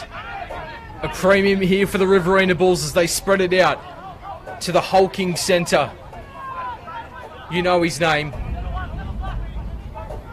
Trying to get a quick play of the ball and just allowing him to play the football. No penalty there. Skidmore again. Second hit up for the set, and he's taken many more in this game so far. They come short to the lock forward, hit and spin. Attempt there from Tyson Greenwood. Last tackle was unable to get the ball over the line on that occasion. They come to the 5/8. A short ball, but he might. He will know it's a forward pass. Well, it was a good idea there from Cornish trying to get the ball to Chris Hart. I thought he was over, but the referee for today, Carolee Nolan, calling it a forward pass. Rightfully so. And again, the Bulls breathing a sigh of relief. The outside backs coming in to do some work for these tied forwards. Penalty blown. Some bickering and pushing between a few players. Referee saying there's enough of that. So a penalty for the Bulls to get them out of their own end. This one a lot closer to the commentary box, but thankfully protected by a glass window as we see them go up over halfway. It'll be Edward Ansell, the man who was tackled, and now for Jolliffe.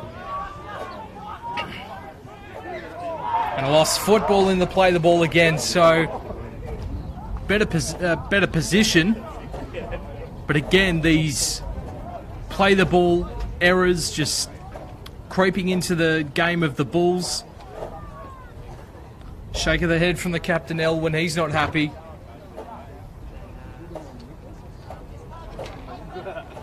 And the Colts will get possession 40 metres out from their own line. We see some men warming up on the bench. Jacob McGrath, Ron Leopai.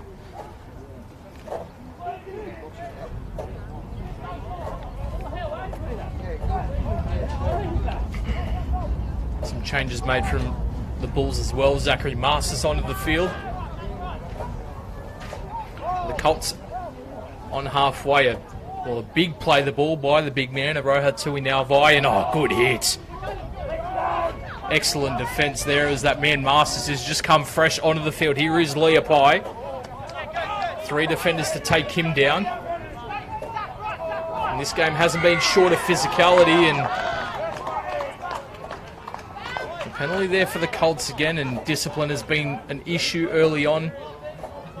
Win the first half here for the Bulls. They're going to have to clean that up. Kick to touch successful.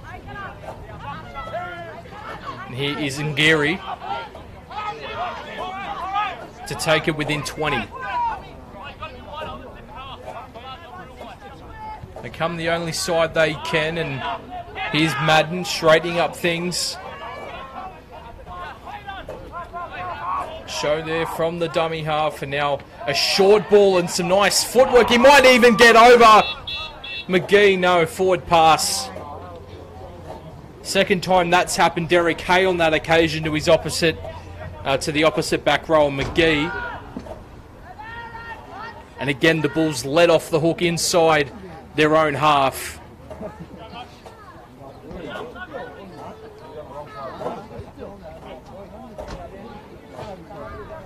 But you might say the Colts are making the errors down the right end of the field. They can still pressure this Riverina Bulls side. Good run. And a well-needed run. That's the 5 Jack Lions. They're really going to need these outside backs to come in and help.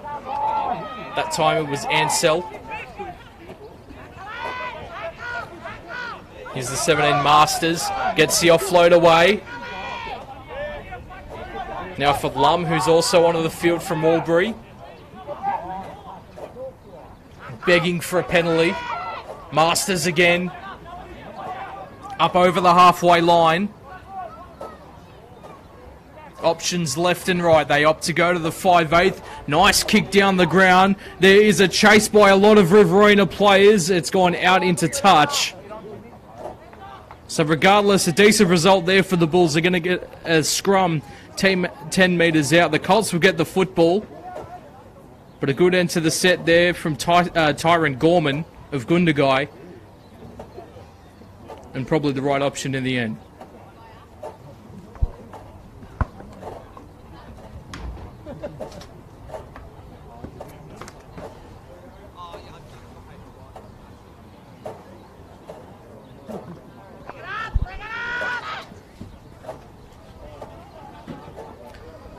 So from the scrum, the Colts to work it away from their own line, and the Bulls trying to force an error and get a try before the break. 12 points to 4. The Colts leading the Bulls. Skidmore and Aroha Tui now via the try scorers for the Colts so far, and Jack Lyons with the lone try for Riverina. I'm going to see another penalty.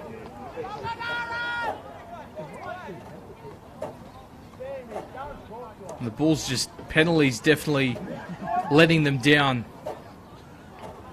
We will see Chris Hart look for touch. Oh, shocking kick. And, well, they're going to get the ball here in a compromising position, the Bulls. And they're definitely going to have to use it right before half-time to decrease this deficit. So that's the 14 you see there. Joe Lum, who's come onto the field for Girdler. He's going to be in the hooking role. Nice ball out here to the left-hand side, trying to fend off more players there was Jolliffe. Unable to do so. They spread it out wide here. Here's Elwyn. Nice cut-out pass wrapping around the back. Here's the fullback in Dixon. Looking for support. Is he going to need it? And the ball deemed to be offloaded and then touched by the Monaro Colts. So it's going to be a ball here for the Bulls. I believe off the scrum.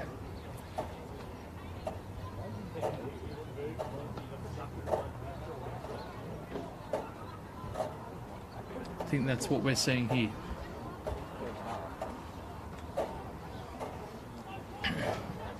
So a prime scoring opportunity here for the Bulls as they come away for Gorman. Long hut there. That's a Harbour Bridge pass. Good tackle. Was it made? It was. Great tackle there. I thought Ansell was over in the corner. just before half-time. They need a try to get to within 4, if not 2, of the Monaro Colts. Elwyn, shocking. Tried to get the ball there, did Heneri, but he just juggled.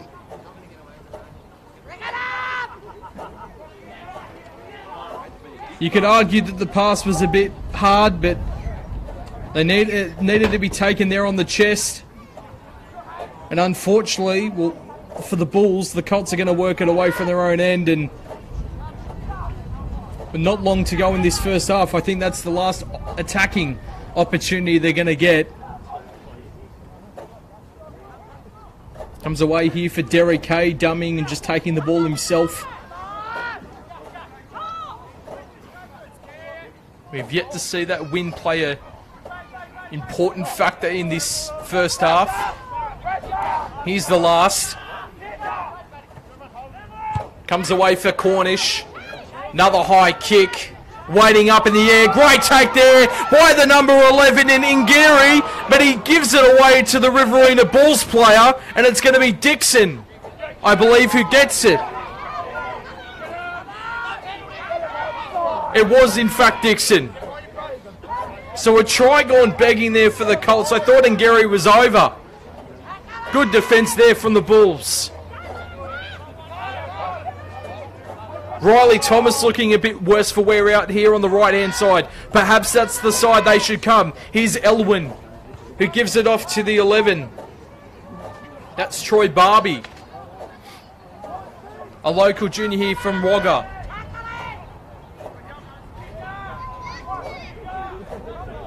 Perhaps there is time. Kick there from Barbie. Taken from McQueen, the captain, the skipper, the general, the fullback, and breaking a tackle. And a nice run there to get it away from the danger zone.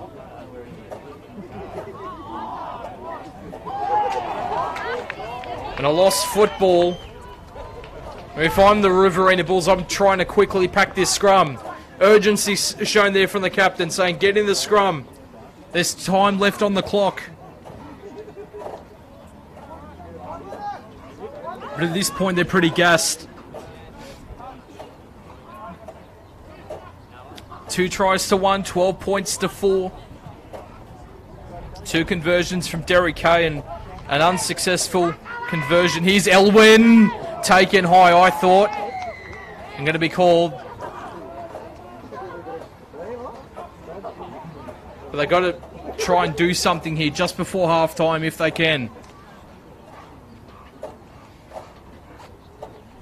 I don't think the 2 points is the option they want to go with. So they're going to kick it, and a very good kick will put them to within 10 of the line. Here they come, the Riverina Bulls. Through Barbie. Made an impact at the back end of this first half. Elwyn turns him on the inside. Heneri surveys the options there. Deslam goes himself. Is he over? He showed the dummy, and he gets the try that the Riverina Bulls so desired. Joe Lum, the interchange dummy half, coming on for Girdler with impact, and he brings this lead down. It's 4 points to difference now.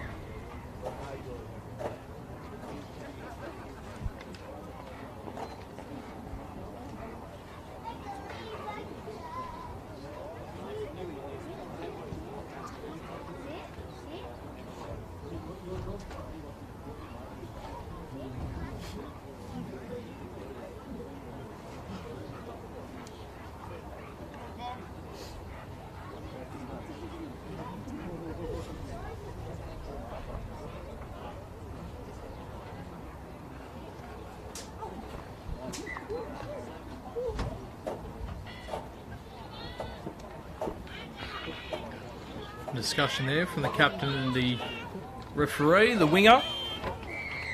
Stephen Tracy converts. Difference now 2 points, 12 points to 10. First half of the under-23s men's country championships. By the Bulls to number 14. There's definitely a try they needed before Number 2, half-time. Steve Tracy has converted. We have just under 8 minutes remaining till half-time. Monaro Colts 12. Bulls 10. Well, I thought this game was going a lot faster. 8 minutes to go. It's been very enjoyable. But still 8 minutes left on the clock, so still a lot of time for either side to score tries before the break. But the Bulls definitely just looking to have a solid set after points. Forwards putting up their hands to run the ball. There's McBeath. Now a nice early kick from Elwyn. Gets the bounce that he wanted. I don't think he could have wished for a better bouncer. They're going to have to take it out from their goal line, and it looks like Shepherdson there who gets out. But now good defence here from the Bulls. And you can see that tries change their thinking. They've got some confidence now. That's all they needed. Here's the Roha Tui Nauvai. Good early start. Quiet in the second half of this first half. Last tackle and good set defensively there from the Bulls. A kick there from Patch, and here's Dixon. Nice hit and spin. It's a good field position here for the Bulls. That's Jack Lyons, one of the try scorers. With a superb finish there in the left-hand corner. Now for McBeath. Elwyn inside. And Henry taken down short of the 30.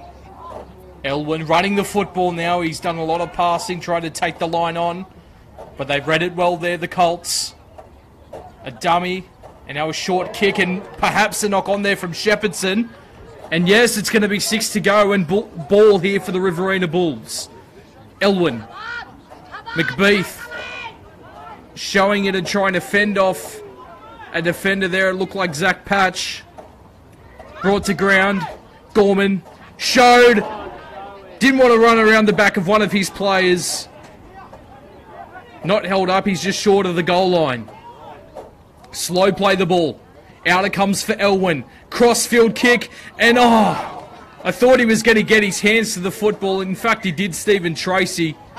But he's knocked it forward, and well, that was almost like a corner kick in soccer. Nice little crossfield kick from Elwyn, but unfortunately Tracy unable to get his hands to the football, catch it and score. Nice attacking raid, but the Colts will come back to the scrum, and a little over 5 minutes to go. And just look to settle things here.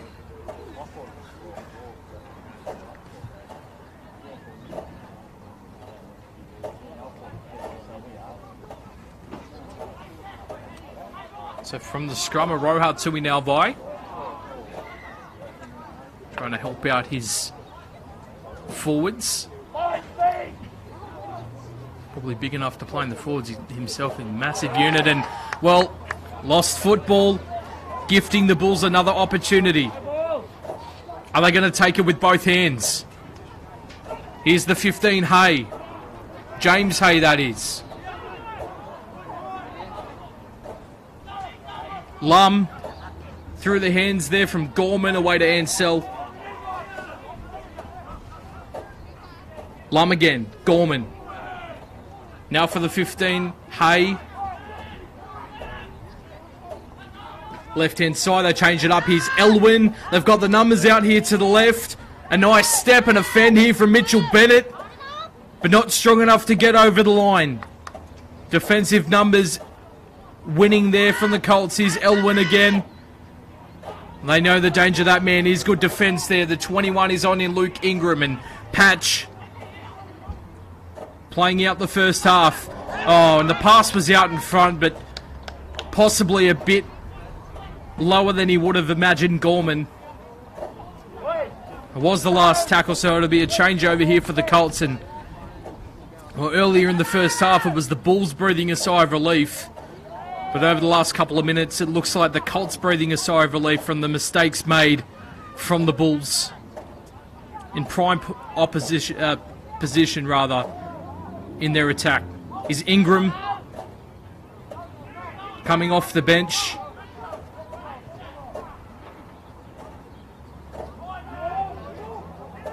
Slow run out of dummy half there from Patch. He's done a lot of defensive work. Ngiri again. Up over halfway. Last tackle here for the Colts. Come the short side. Here with Derek Hay. And here comes Dixon. Hasn't been at his electrifying best so far in the first half. Trying to catch a marker out there was Lyons. Unable to do so. And Gorman looks a bit worse for wear. The trainer's running out to him. Here's Hayden Jolliffe.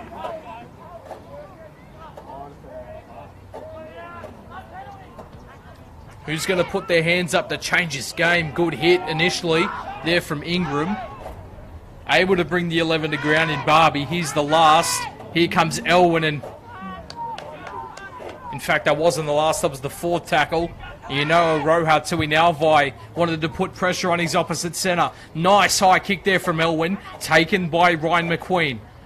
And the skipper looked to pass, but opts to take it himself, and is brought down by 3 Riverina Bulls defenders. 12 points to 10. The Colts over the Bulls, 2 tries apiece, but an unsuccessful conversion from Stephen Tracy. The difference in this one so far as we close in on half-time. A back slam tackle there from James Hay. Looking to eye his defender, his attacking player there, Ansell. Rushed up out of the line, tried to put a big hit on. Interesting to see what the Colts look for here. Perhaps just a kick in a touch to run the clock out. That's what they look to do with Nicholas Cornish, but it's a short kick and it ends up in the hands of Jack Lyons.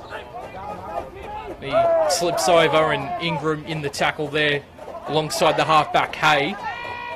Now for Dixon. And again, Dixon's lost the football, not for the first time in this contest here today. So the Colts, with not a lot of time left on the clock. Good short ball there. That looks to be McGee. And a penalty will...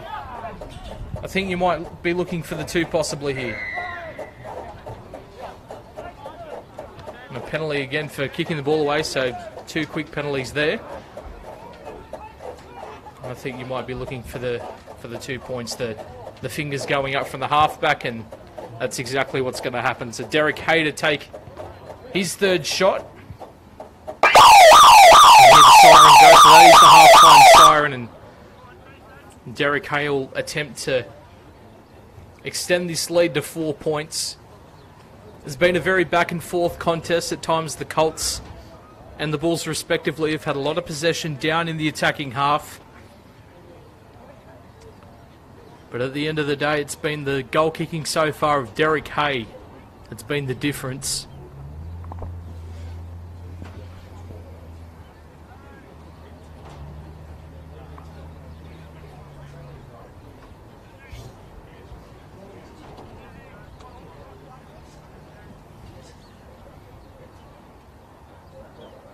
And this one again, quite an easy conversion attempt. Skidmore and Aroha Tuinalvai, the try scorers for the Monaro Colts. 2 from 2 with the conversions, Derek Hay, and that penalty goal that you just saw. As for the Riverina Bulls, Jack Lyons and Joe Lum getting over. Lum bringing it back for the Riverina Bulls. Stephen Tracy 1 from 2. The score at half-time here, the Under-23s Men's Country Championships, Monaro Colts lead 14 points to 10 over the Riverina Bulls. Do not stray away from your lounge chair or wherever you may be watching this contest, because we'll be right back for the second half. And I'm sure it's going to be a cracker.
Welcome back to Harris Park here at Wagga Wagga. Score 14 points to 10 between the Monaro Colts and the Riverina Bulls in the under-23s men's country championships. And fitting that it is Indigenous round, we saw some great play last night. The Knights and Panthers, we saw Tyrone Peachy and Connor Watson. Great stuff for the game of rugby league to have these Indigenous rounds, a women in league round. Great to get out and support country rugby league. We're back underway. What has the second half got for us? Elwyn under a high spiralling ball. Are we going to see the same physicality that we saw in the first half between these two sides? Yes, we are. Great hit there on McBeath, who was pretty good in the back end of the first half. They looked to shift the ball early.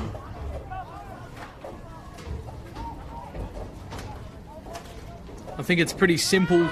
These two teams need to clean up errors and the way they use the football.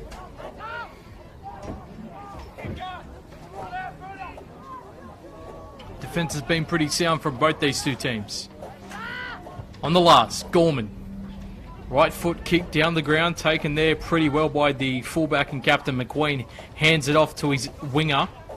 That's Chris Hart. So good set to start things here for the Bulls. How are the Colts going to retaliate? They own a 4-point lead. Thanks to, well, this man running the football, Aroha Tuinauvi, but also the halfback that gave him the ball, Derek Hay. A penalty goal and 2 from 2 in the conversions with the boot as they come down the left-hand side. McGee been busy. Now off the bench, Leapai. Last tackle and a good attacking set there from the Colts. Comes to Cornish. High kick. Is the wind going to play a factor in this second half? Great take there by the 5 in Jack Lyons. Bumped off a tackle. Brought down 20 out.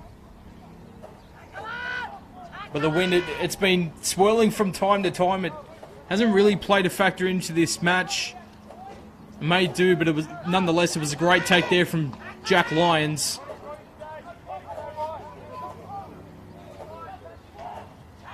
As the Bulls try and come up through the middle there with McBeath. Once again, Gorman turns a man under. That's Jolliffe.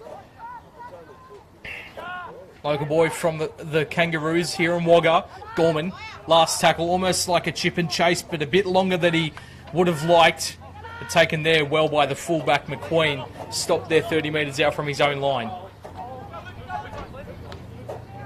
Here's McGee again. Nice play out of dummy half from Thomas, just trying to get involved and speed up the ruck, and he does that. Here is Tuinauvi, carrying 3 defenders, trying to shake Elwyn off. There's a player down in back play for the Riverina Bulls. It's Troy Barbie. So at the moment there's 12 players in the defensive line. Man laying down in the ruck. Are they going to see it? Nice chip kick over the top, but perhaps not what he was looking for, and Stephen Tracy cleans up things there for the Bulls. And off he comes Troy Barbie. Not looking good at all. They're looking to replace him, and looks like Hayden Phillip is coming on. But we resume with the play here. It is James Hay. Now running out of dummy half is Lum. Gorman hands it off, and here's the man that just came on in Phillip. Last tackle, good defensive set there from the Colts. Elwyn spreads it wide. Here to the centre, 3/4 taken there in a good tackle. Ansell. Looks like it was Riley Thomas there on the far right-hand side for the Colts, bringing him to ground. A good field position here to start things here for the second half. 1 try the difference, 14 points to 10. And here comes the 2 Cole Shepherdson. Or in fact, is it Luke Ingram? It is. In jersey number 21. Now for the 16, Harry Watman. Thought he was looking for a bit of an offload. Patch asking for a quick play the ball. Nice inside pass, and again Ingram. Very physical through that middle third. Left-hand side they come here with Hay. Pops a short ball there to McGee. But wrapped up there by 3 defenders. Quick play the ball. Nice play there from Patch. Gets a grubber kick. Was it knocked on? It is grounded. So we'll come back for a goal line dropout. So pressure averted there by Tristan Dixon, but some more possession rather coming here for the Monaro Colts. A nice little kick there from Zach Patch. Saw an opportunity down the short side. A grubber of a kick there. Almost not a dropout, but good position here for the Colts to take the ball on an attacking raid. Goes from left to right, and now here's Ingram. Trying to muscle his way and gain every metre that he can. Patch. Hay. Sweeping around the back was McQueen. Couldn't get the ball away to Aroha Tui Nalvai, who's now there at dummy half. Now for Leopai. These forwards just very physical, dragging the Riverina Bulls defenders. Nice little step there from Hay. Can he get over the line? And he has.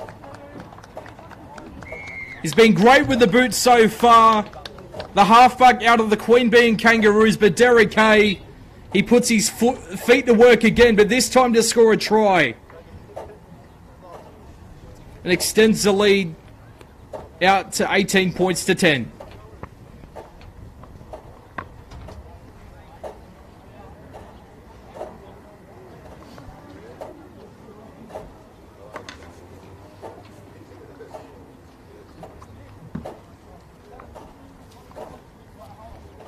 He's been peppering that short side, and the short ball to Cleve McGee. On that occasion, he holds the ball and, like I said, uses his feet, not to goal kick this time, but to step and evade defenders, and he came up trumps and scored a try. Now he's going to look to convert his own 4-pointer.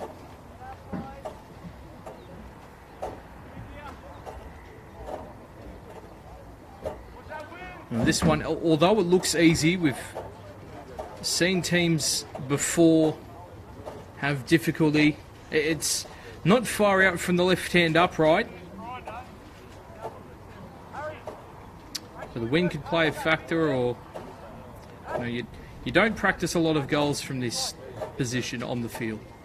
They're normally from right in front or out on the touchline. 2 from 2 in the conversions. 1 penalty next to his name. And a try as well, 10 points. Looking to add 2 more points to his tally. And well, I'm not too sure what's happened there. I thought that had missed, but 2 points on the board. 2 more points for Derek Hay. Derek has converted his own try. We've had 9 minutes gone second half. Colts 20, Bulls 10. So a successful conversion puts it out 20 points to 10. High hanging kick, and here goes Leopai again through the middle. So over the 20-metre line, and here is Aroha Tui Nalvai, who might be playing in the forwards, in fact. I think he's moved in towards lock forward position. Although he is moving out to the left, so perhaps he was just trying to take some pressure off the forwards there. But a very good set, and it's been undone by a penalty there at the ruck. An incorrect play the ball by the 11 in Nook and Geary, and a quick tap and run.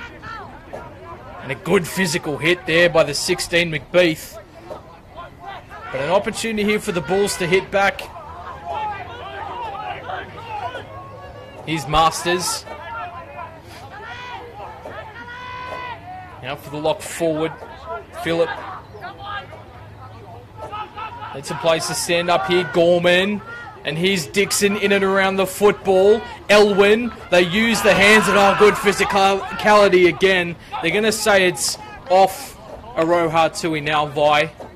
But rushing up in defence, putting the pressure on the Riverina Bulls.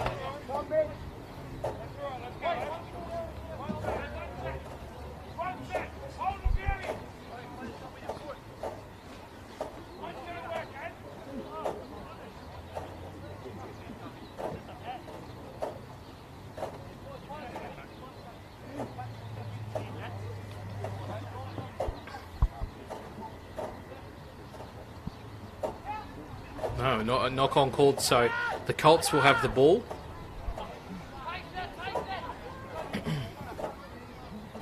So the defensive Taveta Roha Tui now by coming up trumps. There's a lot of hard work here for them to do. They're 10 points down only. Here's Ingram. Brought down by 3. Try to get that play the ball. And poor hands there.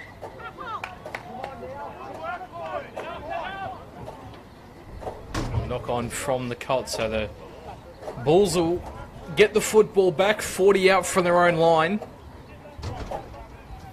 Look to build some pressure.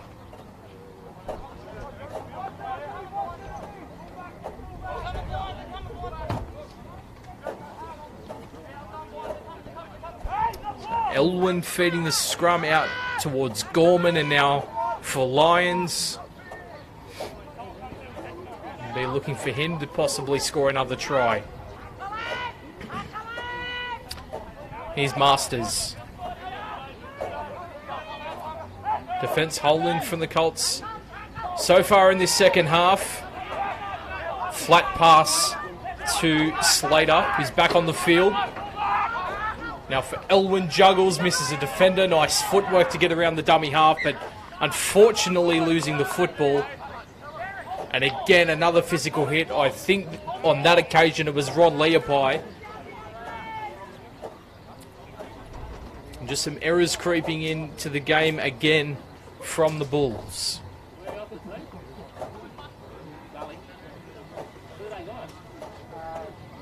And so the 8, Kai Madden with the interchange card in hand. Doing some final warm-ups before he gets back onto the field. Short side raid again. Don't know how many times I've said his name, but God, he's physical. Tavito Roha Tui Nalbai. Looks to get physical by other means. The smallest man on the field, almost Sam Elwyn trying to pick him out. Here's Leopai. Maybe a rush of blood, trying to get a bit too physical. Nice interchange of pass there. And Ngiri gets them up over halfway. Now out to the centre, Riley Thomas. And again, great field position here from the Colts to put in an attacking kick. Here is Cornish cross field. It's very high, but it's taken comfortably there by Dixon. Now what can he do? And tries to step a few players, and he's brought to ground by 2.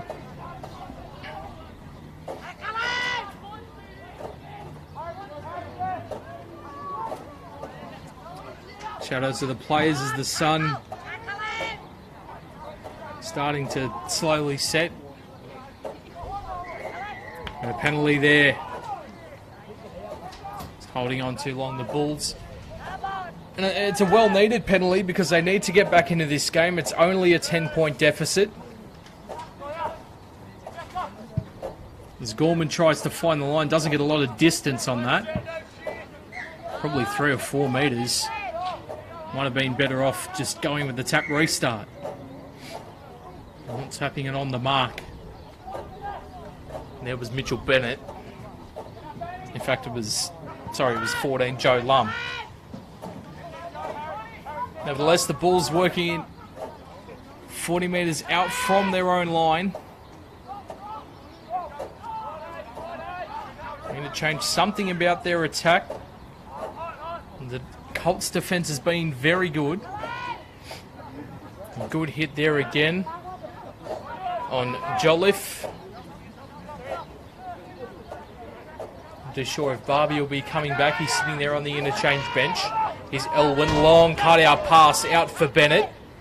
Some footwork, but taken well there by Hay defensively, wrapping the arms. Dixon in at dummy half. Spreading the ball, here's Slater again. Physical. Last tackle. Left-hand side, they come with Gorman. They've got speedsters on the outside, but I think it was offside there, Jack Lyons, and he gave it away. He sort of stopped and knew he was offside. Didn't want to give away the penalty. And Slater in there in the tackle, along with Lum. Changes being made again. Jacob McGrath and Tyson Greenwood onto the field. As we see McGee almost breaking through. Here is McGrath. He's out of the Yass Magpies, about an hour or so away from here. And Tui now by again. Just left-hand side. Good tackle by Elwyn, though. Here's the kick from the halfback, and it finds touch. And I think it gives a well-needed breather for both these teams, who seem to be physically exhausted midway point of this second half.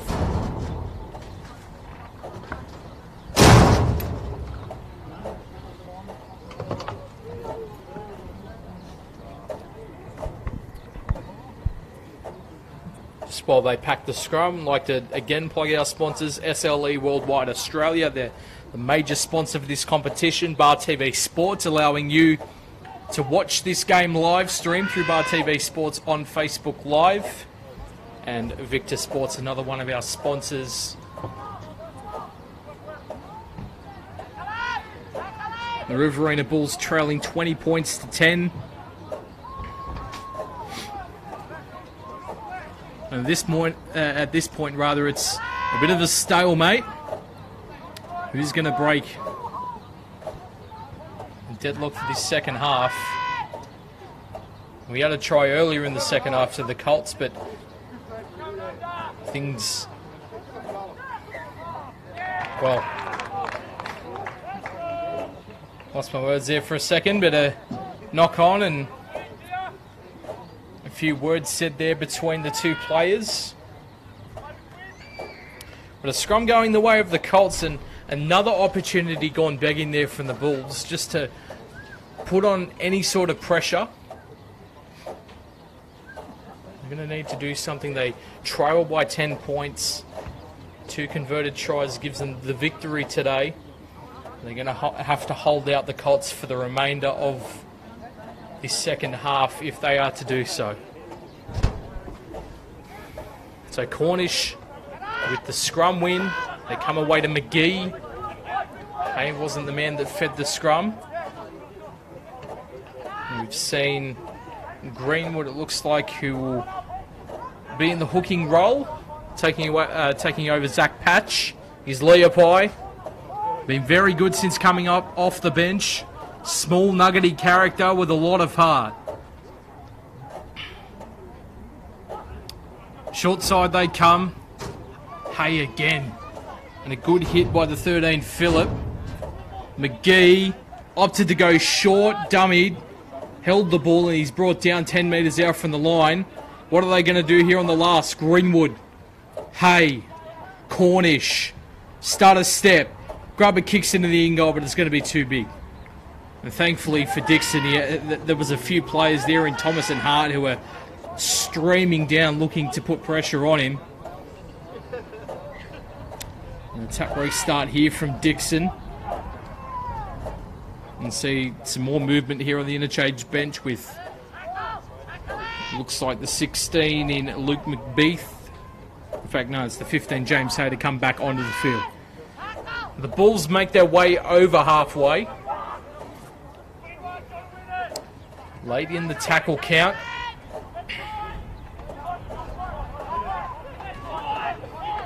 Fourth tackle here. What can they come up with? Elwin shows it goes inside the Dixon. Another lost ball. Third of the day. The idea there is right, but it's just great defensive work there from the Colts on the inside. I can see Dixon coming through. Unfortunately, it just doesn't pay off, and the Colts will regain possession short of the 30-metre line. But what can the Bulls do in the late stages of this second half to get the 2 tries they so desire?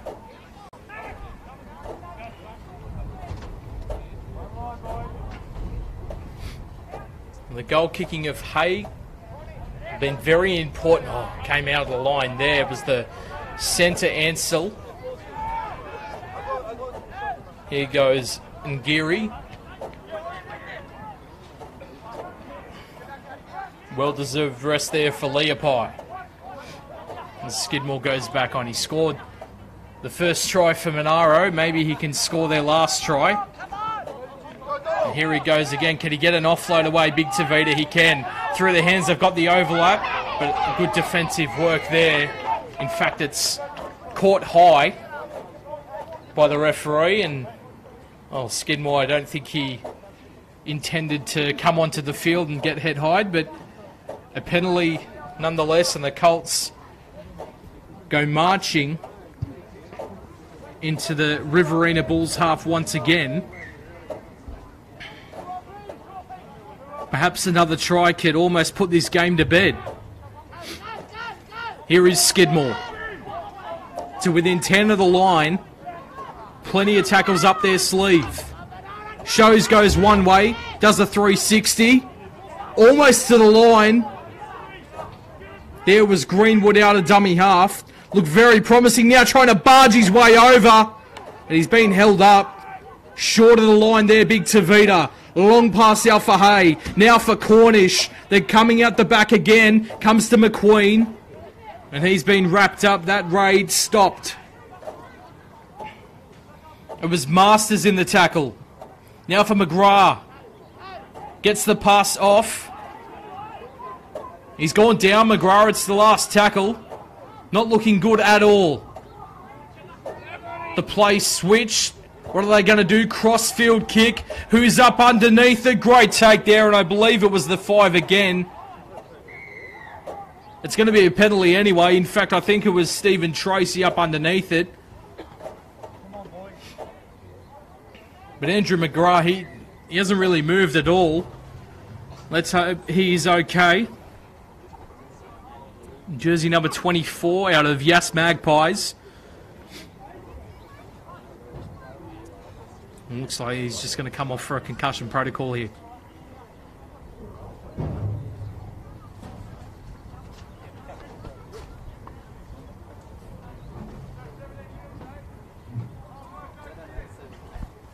Perhaps this break in play will help the Riverina Bulls.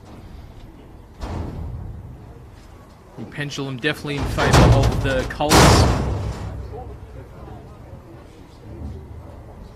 Maybe he's alright. He's going to jog back into the line. No, he's coming over and he's going to be replaced by Zach Patch, so he'll probably go back in the dummy half role, and Tyson Greenwood will fill that role of Jacob McGrath. But back to play, and a penalty given to the Bulls. They definitely need to do something with the ball here as Ansell takes it over the 30. Need to play a bit more expansive, I feel. Been a bit stagnant at times, and well, straight through the line almost. A good tackle around the legs. It wasn't completed. But Hay bringing some life here into the Bulls. And now another good run here from Masters, carrying defenders with him. Gaining 15-20 metres on that occasion. Slow play the ball. Helping the Colts. Gorman. Hay again. Who's going to combine here? Comes away to Ansell. Last tackle. Are they going to come out wide? Gorman passes to Elwyn. Crossfield kick. Here comes Stephen Tracy. It hangs up in the air. It's like a pinball machine. They're going to come up with the football. It's still play on. I think it's still the last. Dixon, long pass around the back and a massive hit on Sam Elwyn. It's still gone backwards. It's again bouncing around like a pinball machine. And at the end of all that, it's going to be a play the ball to the Monaro Colts. What about the hit on Sam Elwyn? Lined him up like a cannonball. But unfortunately, that innovative, exciting play ends up with a play the ball for the Colts. But that's the sort of football that they need to play. Execution was poor on that occasion. They need to just throw the football around at this point. They need to work hard in defence, so they're coming to the short side. McGee breaking the tackle of the halfback and the captain.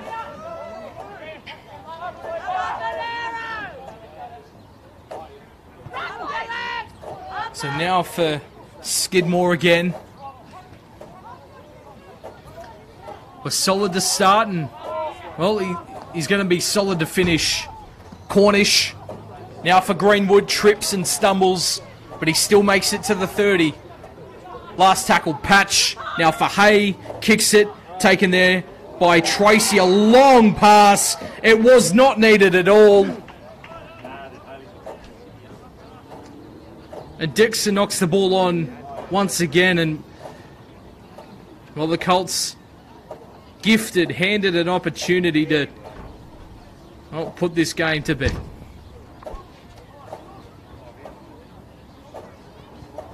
£20 to 10 here in the under-23s. Men's Country Rugby League Championships.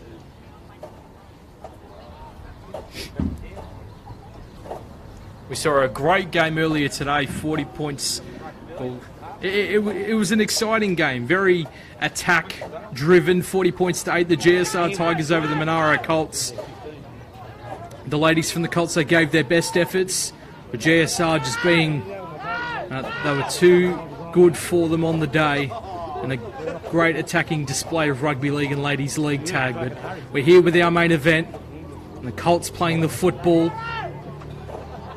Went backwards from Cornish, and he's just going to take the tackle there. They're 10 points down, so I dare say the field goal would be out of the equation. We saw a funky field goal from Maloney last night. Perhaps we might see one here today, though. Trying to bust his way to the line. That's Kai Madden. Last tackle. What's the option here? A dummy from Patch trying to muscle his way over. And somehow, he's beaten 3 defenders, and Zach Patch has gotten over the line. Well, he was awesome in the first half. He's come on due to the injury of Jacob McGrath.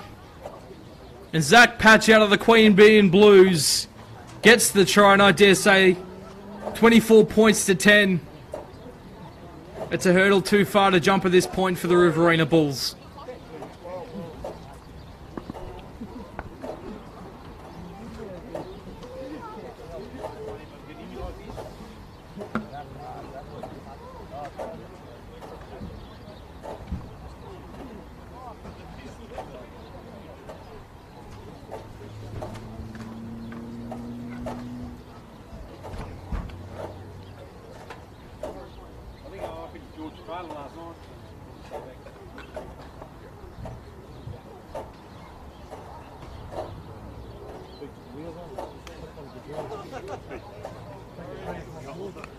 So the 4th try scored by the Colts here today,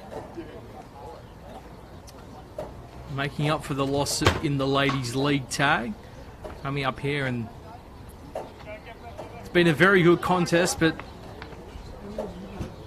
the Colts have just been just a bit too big, too strong, I think. They're very physical forward pack, and of course, Rahatui Nalvai. McQueen's been solid at the back as well.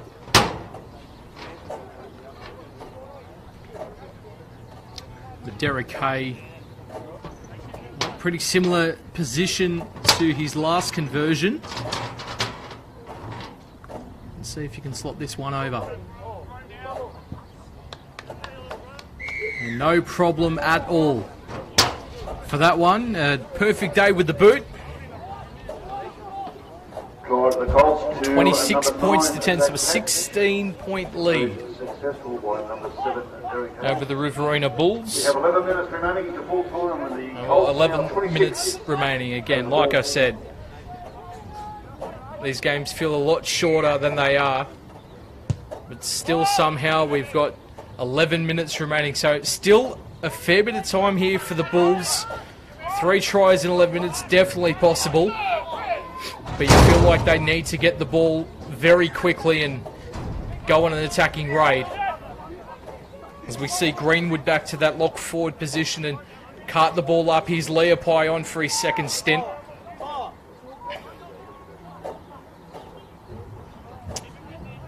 And again, Greenwood's second hit up. Caught a bit high. Nothing said by the referee. Now he's Skidmore. It's been a free-flowing game, I do feel, though.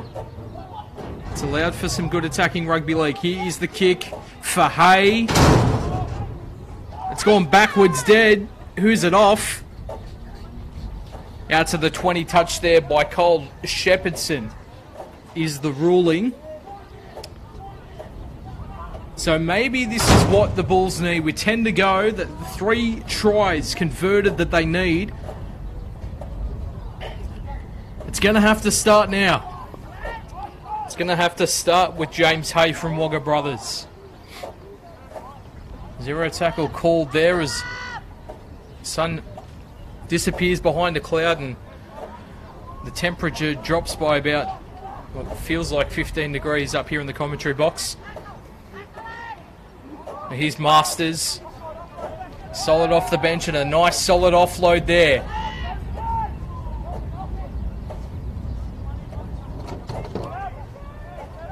So short of halfway. Interesting to see what they do here. Here's Elwyn. Now for Dixon.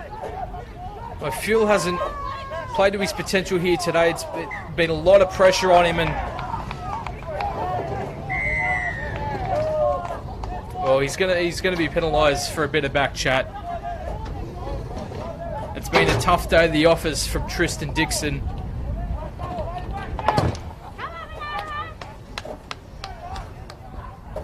And Captain Sam Elwyn, he's not happy either. But it's a penalty to the Colts.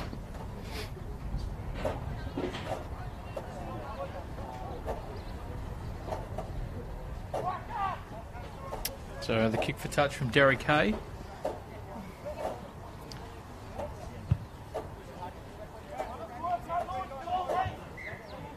If I was to give a man of the match so far, it'd probably have to be the halfback, who's led by example. And here's Harry Whiteman.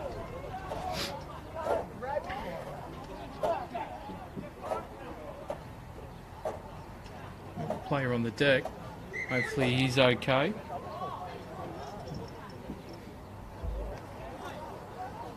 Possibly just copped a stray limb there.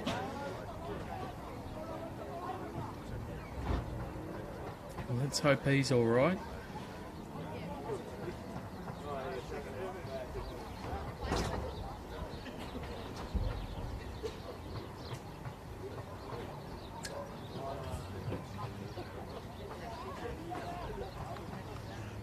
It's been a great day of rugby league though today. Like we said, we had the Ladies League tag earlier between the Monaro Colts and the GSR Wests Tigers, and had a good game here today between the Colts, and here goes Big Tavita. Nice little offload. It's going to be Elwyn taking him out into touch. Shepherdson unable to do anything there. Nice offload from a Rohard Tui Nalvai, but the winger just put into touch.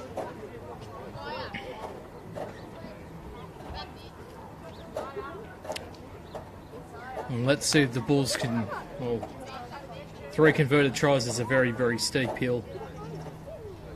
Let's see if they can get any sort of consolation here.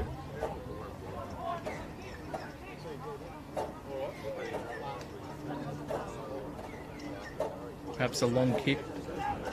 Comes short side. Now with Mitchell Bennett, and well, they went with the short side off the scrum. I think they're going to say it was touched here by someone, possibly. No, they're going to award the scrum to the Monaro Colts, but no.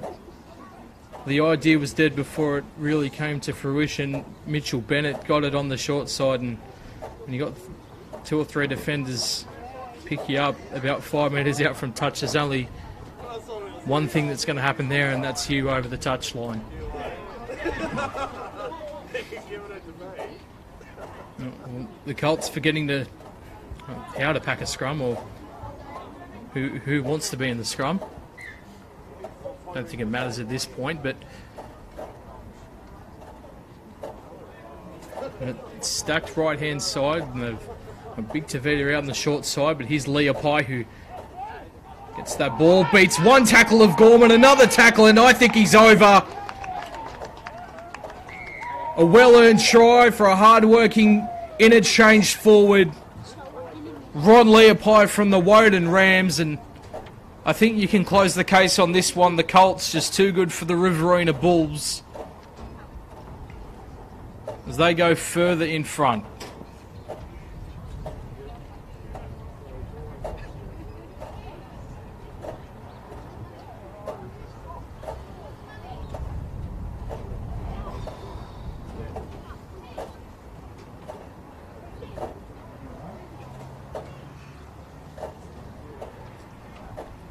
So 30 points to 10 at this present time. Looks to be 32. Derek Hay hasn't had a lot of difficult conversion attempts this afternoon. Nonetheless, he's done what he's needed to do, put the ball over the posts, in between the uprights.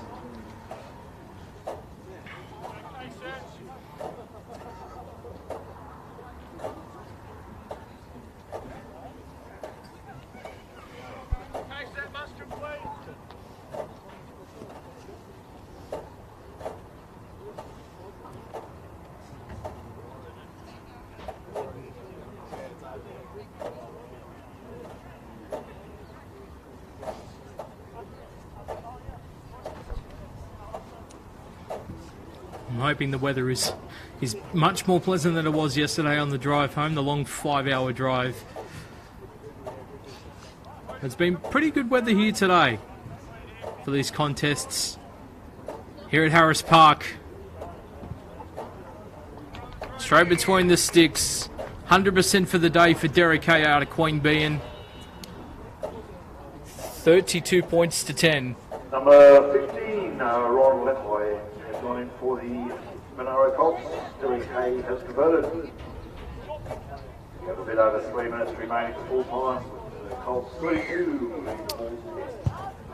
So a few minutes left, a high hanging kick, but again taken by the try scorer here, Leopai.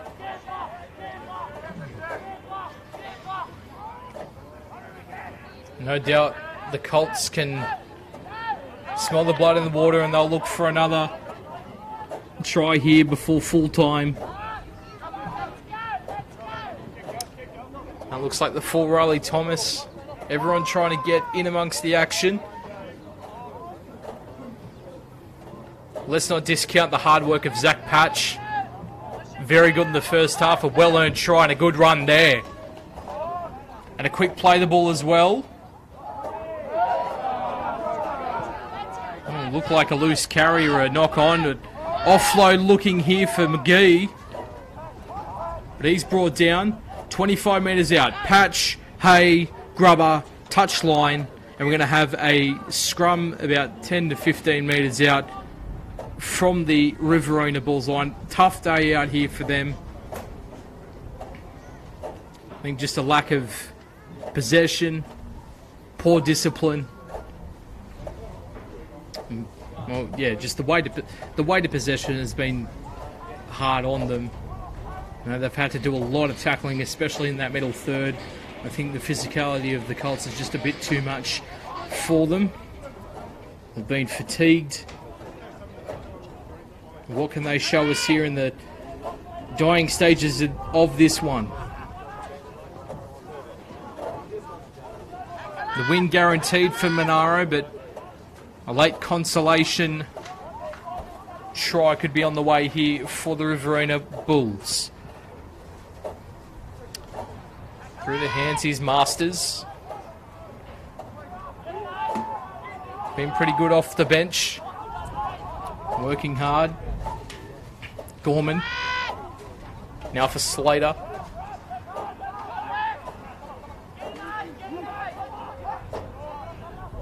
Good tackle there. Looked to be Harry Whiteman. Now for Gorman, little chip. Looks for Dixon. The fullback, and it just hasn't been his day at all. A day he'd rather forget. And well, that definitely looked like some... Yeah, it looked like a Jersey rab or whatever. There's not long to go, so I dare say not a lot's going to happen, although the touch judge has been brought in. So a pretty good day could turn sour here for the halfback.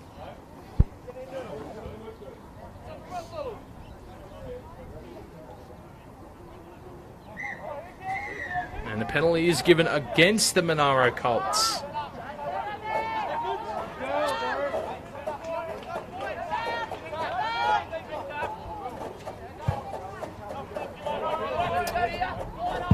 Again, not a lot of distance on that one.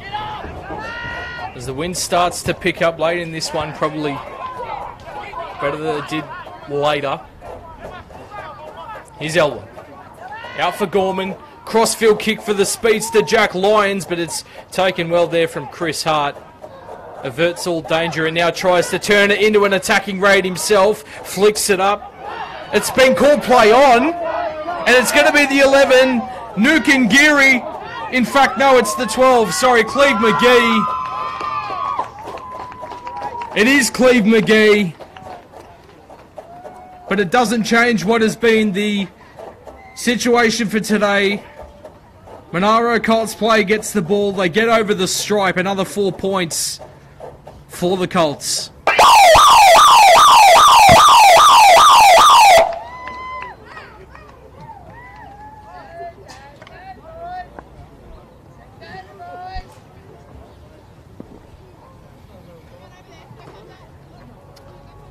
Well, a very tough day here for the Riverina Bulls. Only the 10 points.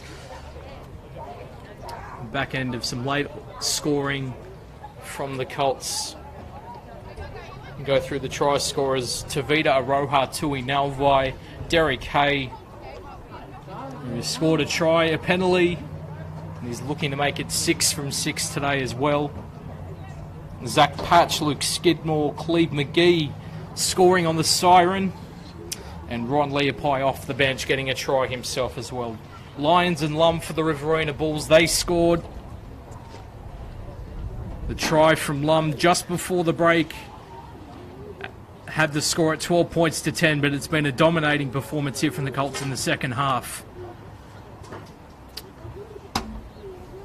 Can Hay cap off the win with a perfect day with the boot? He can. Flags go up. The whistle blows. That is full time from Harris Park in the under-23s men's country championship between the Monaro Colts and the Bulls. The Colts successful, defeating the Bulls 34 points to 10. In fact, I probably got that wrong. Is it 40? There's no scoreboard. I've been trying to keep track of try scorers. I think it's 38 points to 10. 38 points to 10. If the scoreboard says differently, then well. Nonetheless, it's been a great day. Very exciting action. Great attacking from all 4 teams that we've seen here today. All 3 clubs, Monaro, the Riverina Bulls and the GSR Wests Tigers. They were successful in defeating the Monaro Colts in the Ladies League tag earlier today, 40 points to 8. But here in our main event, the full-time scoreline, the Monaro Colts 38 defeating the Riverina Bulls 10. Live from Harris Park in Wagga Wagga, I've been James Robertson. You guys have been sensational. Make sure you check out live streams next week for more country championships from both the Ladies League Tag and the Under-23s. And thank you very much for joining. And we'll see you next time. Take care.